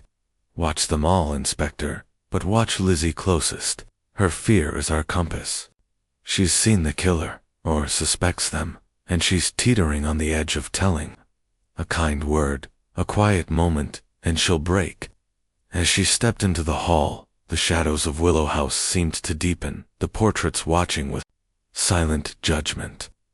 The tea had been a performance, but it had revealed the cracks in their facades. Miss Marple felt the puzzle's pieces shifting, the truth drawing closer, like a figure emerging from the fog. She would wait, as she always did, for the moment it stepped into the light. Chapter 10. The night in question. The evening mist curled around St. Mary Mead, like a cat settling for the night, softening the edges of cottages and muffling the clatter of the village's few late walkers. Willow House stood silent at the end of Willow Lane, its windows dark, save for a single lamp in the hall, casting a feeble glow against the ivy-clad walls. Inside, the air was heavy with the weight of secrets, and Miss Jane Marple, seated in her cottage parlor, felt the puzzle of Mrs. Hargreaves' death pressing on her mind like a half-remembered tune. Her knitting lay idle, her needles still, as she turned over the events of the tea at Willow House. Each suspect's face, vivid in her memory: Edward's defiance, Pratt's reserve, Clara's spite, Lizzie's terror. Inspector Craddock had called earlier, his voice taut with the strain of a case teetering on the edge of revelation. The lab's findings, the scratch, the oil had confirmed murder, but the how and who remained elusive. We need to rebuild that night, he'd said, pacing her small sitting room. Every step, every sound. If we can place someone in the house, or near it, we'll have them. Miss Marple had agreed, suggesting a timeline, a reconstruction of the fatal hours, based on what they knew and what the village whispered. Now, alone with her thoughts, she began to piece it together, her mind as sharp as the scissors on her sewing table. Mrs. Hargreaves had retired at 10, Lizzie said, the maid locking the bedroom door, as was her mistress's custom. The key, turned from within, had sealed the room, and the window, heavy and stiff, was found shut tight. The gas heater, tampered with, had released its silent poison, filling the room as Eleanor slept. Lizzie claimed to have gone to her attic room, reading her Bible before sleep, hearing nothing. Edward was in London, his alibi weakened by the club's doorman, who placed him leaving at 11. Pratt insisted he was at his office, his clerk vouching for him, though the late-night car near Willow Lane gnawed at Miss Marple's suspicions. Clara, alone in her cottage, had no witness but her own word. Her bitterness, a motive, but her frailty, a question mark. Miss Marple rose, moving to her window, where the village lay quiet under the mist. She thought of the house's layout: the kitchen, where the gas main ran, accessible from the back door. The attic, where Lizzie slept, close enough to hear a creak or a step. The lane, where a dog had barked, waking Mrs. Price. The killer, she reasoned, needed knowledge of the heater, access to the house, and a way to escape undetected. The locked room was a trick, meant to mislead, but the scratch and oil betrayed a human hand, careful yet fallible. She recalled Edward's childhood, spent roaming Willow House, exploring its nooks and crannies. He'd once boasted, at a village fete, of finding a hidden passage behind the pantry, though everyone laughed it off as boyish fancy. Could he have used such knowledge, slipping in from London, adjusting the valve, and vanishing before dawn? His debts, whispered by Mr. Tuttle, were a noose around his neck, and the will's potential change, hinted at by Pratt, was a threat to his future. His alibi, fraying at the edges, placed him free in the hours when the gas could have been set to flow. Pratt, too, knew the house, his visits frequent, his role as confidant, giving him insight into Eleanor's habits. The car, Miss Weatherby, saw could it have been his, despite his denial. His briefcase, always clutched, might hold papers revealing a motive of financial slip, perhaps, or a deal gone sour. Yet his calm, his meticulous nature, suggested a man who planned, not panicked. And the oil on the valve spoke of precision, not haste. Clara's envy was potent, but her physical weakness made her an unlikely candidate for tampering with a stiff valve. Could she have conspired, though, with someone stronger, Edward, perhaps, or even Lizzie, coerced by promises or threats? Her cottage, so near the lane, gave her a vantage point, but her alibi, unverified, was as flimsy as her smile. Lizzie remained, the enigma, her fear a beacon in the fog. Her room's proximity to the kitchen placed her dangerously close to the gas main, and her churchyard visit, noted by Mrs. Clement, suggested a conscience wrestling with guilt or dread. Had she heard a step, seen a shadow, and kept silent out of loyalty or terror? Miss Marple thought of a maid in St. Mary Mead, years ago, who'd overheard a plot and stayed mute until a kind word drew it out. Lizzie, she felt, was close to breaking. Her tears at the tea, a sign of a dam ready to burst. Craddock's knock at her door pulled her from her reverie. He entered, his coat damp from the mist, his face etched with determination. "Miss Marple, I've got something," he said, settling into a chair.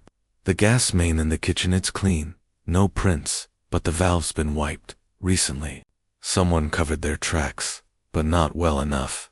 And Harris found a screwdriver in the garden shed, its tip matching the scratch on the heater. No prints, but it's new, not rusted like the others." Miss Marple's eyes gleamed, her hands folding neatly. A screwdriver, Inspector, and a wiped valve. The killer's cautious, but they're feeling the pressure, aren't they? They've left us a trail, even if it's faint. What of the Lanini? Word from Mrs. Price's dog. Craddock nodded, flipping open his notebook. "She's certain it barked around one, near the back gate of Willow House. Said it's not like him to fuss unless someone's about. I've got a man checking for tire marks or footprints, though the rain's likely washed them away. Still, it's a time one in the morning. If Edward drove from London, or Pratt walked from his office, they could have been there." Miss Marple leaned forward, her voice soft but incisive. 1 o'clock, and a dog barking. "It's a piece, Inspector, but we need more. The house's layout, have you mapped it? The back door, the kitchen, the stairs, to the bedroom? Could someone enter, adjust the main, or the heater, and leave without waking Lizzie?" Craddock rubbed his chin, thoughtful. "It's possible. The back door's lock is simpler. Key or a pick could open it. The kitchen's far enough from the attic that a careful step wouldn't wake her. The heater's the issue. If they tampered with it directly, they'd need to enter the bedroom, and that lock's no easy feat. But if they rigged the main to overfeed the heater, they could have done it from the kitchen, set it to leak slowly." Miss Marple's lips pursed, her mind turning to Edward's boyhood tales. Edward knew the house's secrets, Inspector. That passage he mentioned, perhaps it's not a fantasy. A panel, a crawlspace, leading to the bedroom or near it. We should look, and we should press Lizzie again, gently. She's our pivot. She heard something. I'm sure of it. Craddock's jaw tightened, his resolve hardening. "I'll have the house searched again, every inch, walls, floors, anything that might hide a passage. And I'm bringing Lizzie in tomorrow, to the vicarage, not the hall. Somewhere she feels safe. If she's got a secret, we'll get it." Miss Marple nodded, her gaze drifting to the window, where the mist swirled like a living thing. The night in question, Inspector, is a stage, and our killer played their part to perfection. But they forgot the audience, the village, the dog, the screwdriver. They're watching us now, wondering if we'll see their next move. We must be ready. Craddock rose, his notebook tucked away. We will be. I'm posting a man at Willow House tonight, and I'm checking Edward's car for mud from the lane. Pratt's office is next. His clerk's story better hold. Thank you, Miss Marple. You've a way of making the fog clear. As he left, Miss Marple picked up her knitting, her needles resuming their quiet rhythm. The night of Mrs. Hargreaves' death was a tapestry of shadows, but the threads were tightening. Edward's knowledge, Pratt's secrecy, Clara's isolation, Lizzie's silence. One of them had moved through Willow House, a phantom with a screwdriver and a plan. Miss Marple felt the truth stirring, like a breeze before a storm, and she knew it would break soon, revealing the face behind the mask. Chapter 11. The trap is set. The morning light in St. Mary Mead was brittle, the sky a pale gray that promised rain. Willow House loomed at the end of Willow Lane, its ivy seeming to tighten around the stone like a jealous embrace. Inside, the investigation had taken on a new urgency, the air thick with the sense of a net closing. Inspector Craddock, his face etched with the strain of sleepless nights, had devised a plan with Miss Jane Marple's counselor's subtle trap to flush out the killer. The screwdriver, the wiped valve, the dog's bark at 1 o'clock. They were clues, but not enough. They needed a confession, or a mistake, and Miss Marple's instinct told her the killer was growing restless. Their careful façade beginning to crack. At her cottage, Miss Marple sat by the fire, her knitting needles idle as she sipped a cup of Earl Grey. Craddock had visited at dawn, outlining his strategy. We'll let it slip, he'd said, his voice low. At the shop, the post office, where the village ears are sharpest. A rumor that we've found a Tula wrench, say hidden in the garden, with traces of oil matching the heater. If the killer's watching, they'll panic, try to retrieve it, or cover their tracks. I'll have men at Willow House, hidden, ready to catch them. Miss Marple had nodded, her eyes gleaming with approval. A wrench, Inspector, is a clever choice. Specific, but not the screwdriver they used. It's like baiting a mouse with cheese, isn't it? They'll come, if they're guilty, because they can't resist checking. And I think they will, for they're not as calm as they seem. She'd thought of Edward's nervous hands, Pratt's guarded briefcase, Clara's brittle smile, Lizzie's trembling lips. One of them, she felt, was teetering on the edge, and this trap would push them over. By noon, the rumor was sown. Had Harris, with his earnest face and tendency to chatter, mentioned the wrench to Mr. Tuttle at the shop, knowing the grocer's tongue would carry it far. Miss Weatherby, at the post office, overheard a staged whisper between two constables, and by lunchtime, the village was abuzz. Miss Marple, taking her usual walk, caught snippets of it. Mrs. Price, muttering about sneaky goings-on, the vicar's wife, fretting over the churchyard's peace. She smiled faintly, her basket swinging, and made her way to the vicarage, where Lizzie had been summoned for a quiet talk. The vicarage parlor was a haven of chintz and comfort, its windows overlooking the church's ancient yews. Lizzie sat on a cushioned chair, her apron twisted in her hands, her eyes red from crying or sleeplessness. Mrs. Clement, sensing the girl's distress, had provided tea and a plate of shortbread, then tactfully withdrawn, leaving Miss Marple alone with her. The fire crackled softly, and Miss Marple poured tea with a grandmotherly air, her voice gentle but probing. "Lizzie, my dear," she began, passing a cup, "you've had a dreadful time, haven't you? All this talk of murder, and you, so close to it all. It's no wonder you're frightened. But fear can be a heavy burden, can't it? I remember a girl in St. Mary Mead, years ago, who saw something she shouldn't have a man stealing from her master's desk. She kept quiet, thinking it safer, but it aided her until she told me. And oh, what a relief it was. Lizzie's hands trembled, and she set the cup down, her voice barely a whisper. I don't know anything, miss. I've told the inspector. I was in my room. I didn't hear nothing. But her eyes, wide and haunted, betrayed her. Darting to the window, as if expecting a shadow to appear, Miss Marple leaned forward, her tone soft but insistent.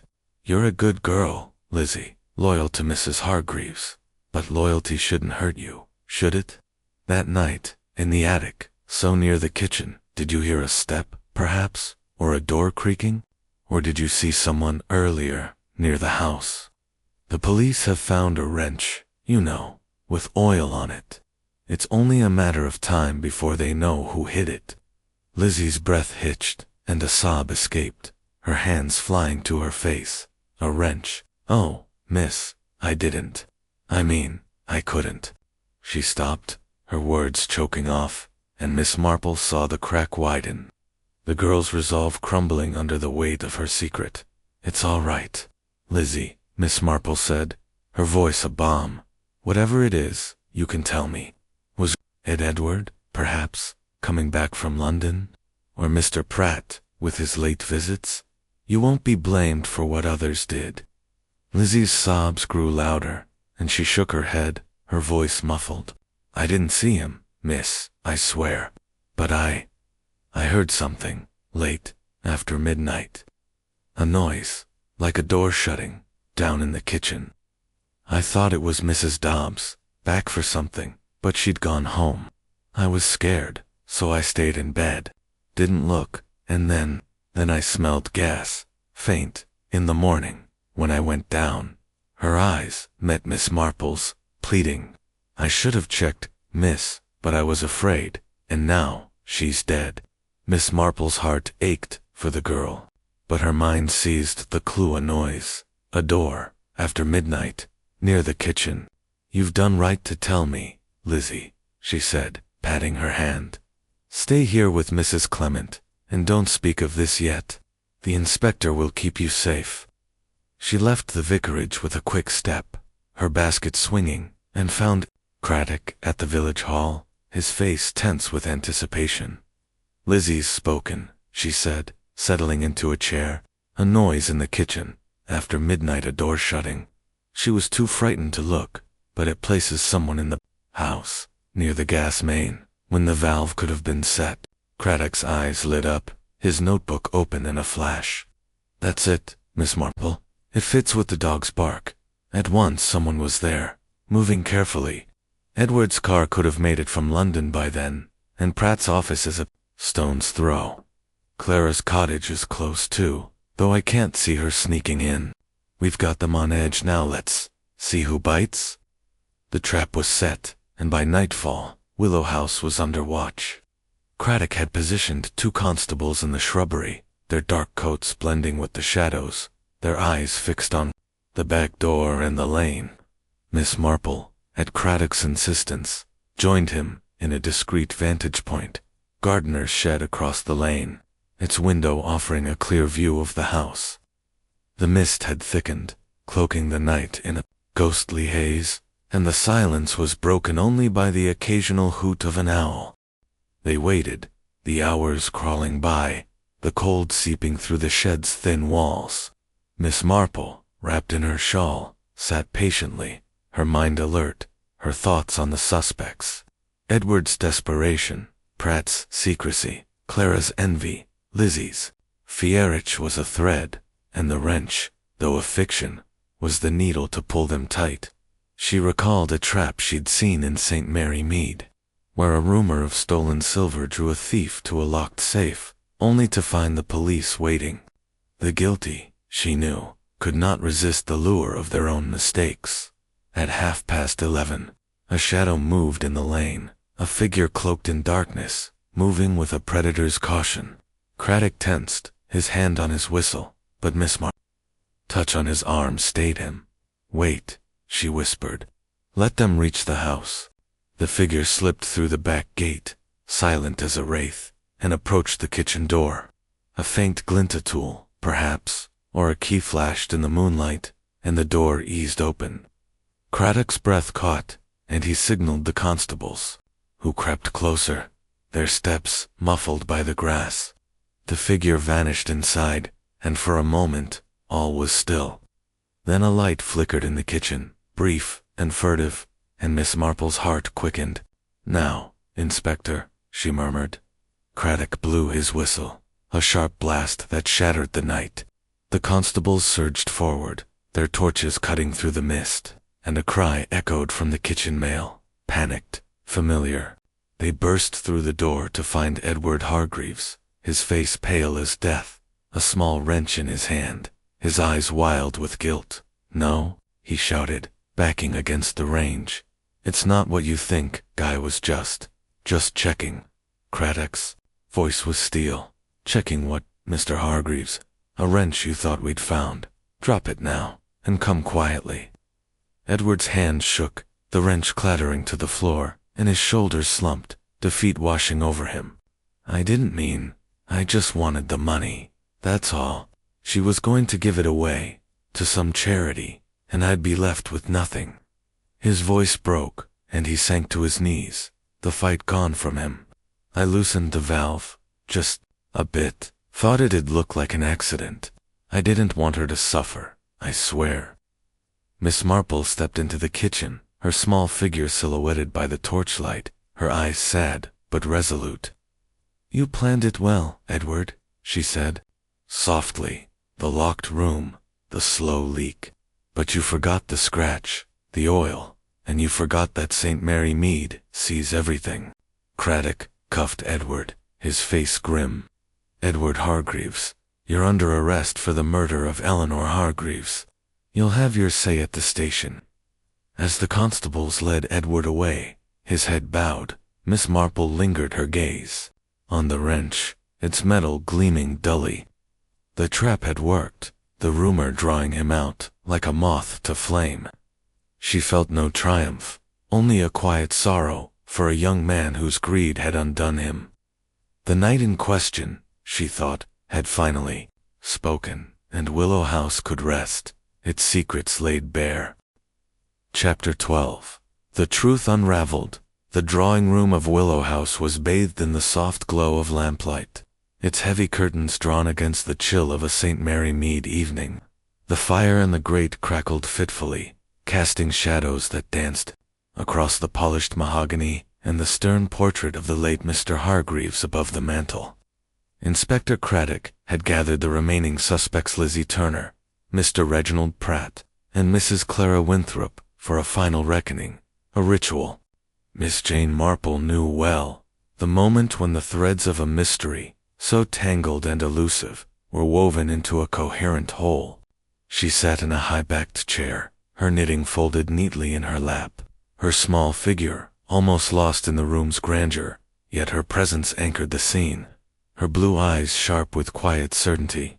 Craddock stood by the fire, his hands clasped behind his back, his face etched with the resolve of a man who had seen a case through to its bitter end. The air was heavy, not with the scent of gas, but with the weight of truth about to be laid bare. Lizzie perched on a chair's edge, her hands twisting her apron, her eyes still red from tears but now wide with anticipation. Pratt sat stiffly, his briefcase at his side, his spectacles glinting as he watched Craddock with guarded caution.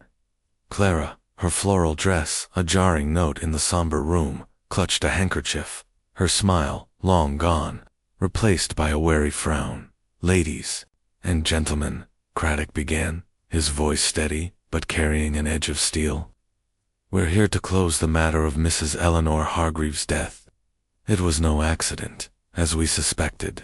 The gas heater was tampered with, the valve deliberately loosened to release a fatal seep. The killer planned it carefully, counting on a locked room and a closed window to mask their work as a tragic mishap.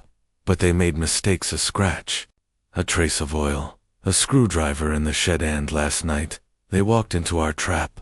Lizzie gasped softly, her hands flying to her mouth. Pratt's fingers tightened on his briefcase, his lips thinning, while Clara leaned forward, her eyes narrowing. "A trap," she said, her voice sharp. What do you mean, Inspector? Who's been caught? Craddock's gaze swept the room, lingering on each face before settling on the empty chair where Edward Hargreaves might have sat. Edward Hargreaves, he said, his tone unyielding. Last night, we spread word of a wrench found in the garden, supposedly linked to the crime. It was a fiction, designed to draw the killer out. Edward took the bait, slipping into Willow House with a wrench of his own, caught red-handed in the kitchen, searching for what he thought we'd found. He confessed to loosening the valve, to staging the accident, all to secure his inheritance before his mother could change her will. Lizzie's shoulders sagged, a sob escaping her. Oh, Mr. Edward. I knew he was troubled, but not this. Her voice broke, and she buried her face in her hands. The weight of her silence lifting at last, Pratt cleared his throat, his voice measured but strained. Edward, that's shocking, Inspector. I'd never have thought him capable. But his debts, I suppose. They can drive a man to madness. Clara's handkerchief twisted in her hands, her face pale but her eyes gleaming with something like vindication. I told you, didn't I? That boy was always greedy, always after her money. Poor Eleanor, to have such a son. Her words were laced with triumph, but Miss Marple noted the tremor in her voice, the way her gaze flicked to the door, as if fearing Edward's shadow might still linger. Miss Marple leaned forward, her voice soft but piercing, cutting through the rooms. Tension like a needle through cloth. It was greed, yes, but cleverly disguised. Edward knew Willow House, its pipes, its quirks.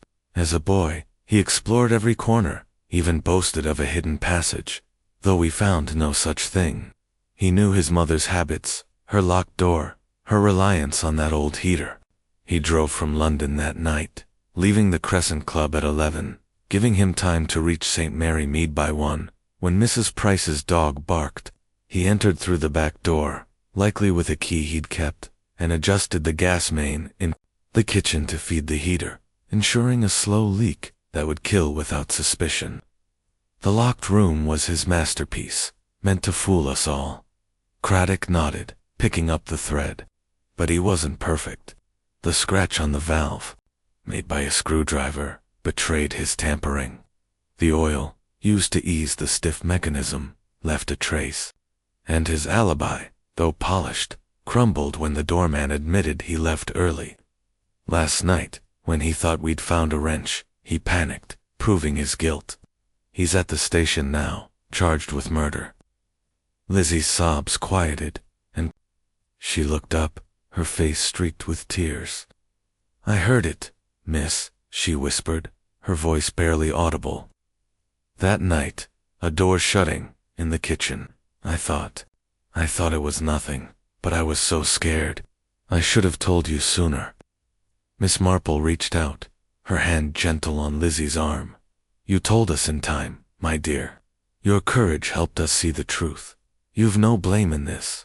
Pratt shifted his spectacles, catching the light. And the rest of us, Inspector, you've questioned us, watched us, as if we were guilty too. My visits were business, nothing more. I hope that's clear now. Clara nodded vigorously, her handkerchief fluttering. Yes, and I was home, as I said. I had no part in this, though I knew Edward was trouble. Eleanor should have seen it, but she doted on him. Miss Marple's eyes gleamed, her tone mild but incisive. Oh, you all had your shadows, didn't you? Mr. Pratt, your late visits raised questions, and that briefcase always so close, as if it held more than papers. Perhaps it did, though. Not murder. A secret, maybe, about Eleanor's plans, or your own dealings. Clara, your envy was plain, and your cottage so near the lane made us wonder, but your strength, or lack of it, cleared you. Lizzie, your fear was our guide. You saw no killer, but you heard the truth, and it led us to Edward. Craddock's jaw tightened, his voice firm. You all played a part, if only in what you hid. Pratt, your reluctance to share details slowed us down. Mrs. Winthrop, Your gossip pointed fingers, but not at yourself. Lizzie, your silence nearly let a murderer walk free. But the evidence, the scratch, the oil, the wrench Edward brought sealed his fate. The room fell silent, the fire's crackle, the only sound, its shadows shifting like ghosts of the past. Lizzie wiped her eyes, her relief palpable. Pratt rose, his briefcase in hand, his face a mask of strained dignity. I'll cooperate fully, Inspector, but I trust I'm no longer under suspicion. Clara stood, her handkerchief crumpled, her voice sharp. And I'll thank you to leave me out of your next trap. I've enough troubles without being dragged into this. Craddock nodded, his tone final. You're free to go, for now. But if anything else comes to light, we'll be in touch. As they filed out, Lizzie lingering to murmur, thanks to Miss Marple. The drawing room seemed to exhale, its secrets laid bare. Craddock turned to Miss Marple, his expression a mix of relief and weariness. You were right, Miss Marple. The trap worked, and Lizzie's story clinched it. Edward's confession ties up the loose ends, the motive, the means, the opportunity. Miss Marple folded her hands, her gaze on the fire. Greed is a cruel master, Inspector. Edward thought he could outwit us, outwit the village, but Mary Mead sees everything. The scratch, the oil, Lizzie's fear, they were his undoing, as I knew they would be. I think of a boy in St. Mary Mead, who stole a pie and thought no one noticed, but the baker's wife saw the crumbs on his shirt. Small things, Inspector, always betray. Craddock smiled faintly, closing his notebook. You've a gift, Miss Marple. This case would have been called an accident without you. The village owes you. Miss Marple shook her head, her lips curving in a gentle smile. The village owes itself, Inspector. It whispered the truth, and we only listened. Now, I think, I'll go home and finish my knitting. There's a shawl waiting for my niece's baby, and life, you know, goes on. As she stepped into the evening, the mist parting to reveal the stars, Miss Marple felt the weight of the case lift, replaced by the quiet satisfaction of a puzzle solved. Willow House, its shadows softened, stood silent behind her, and St. Mary Mead, ever watchful, settled back into its gentle rhythm, its secret safe until the next storm.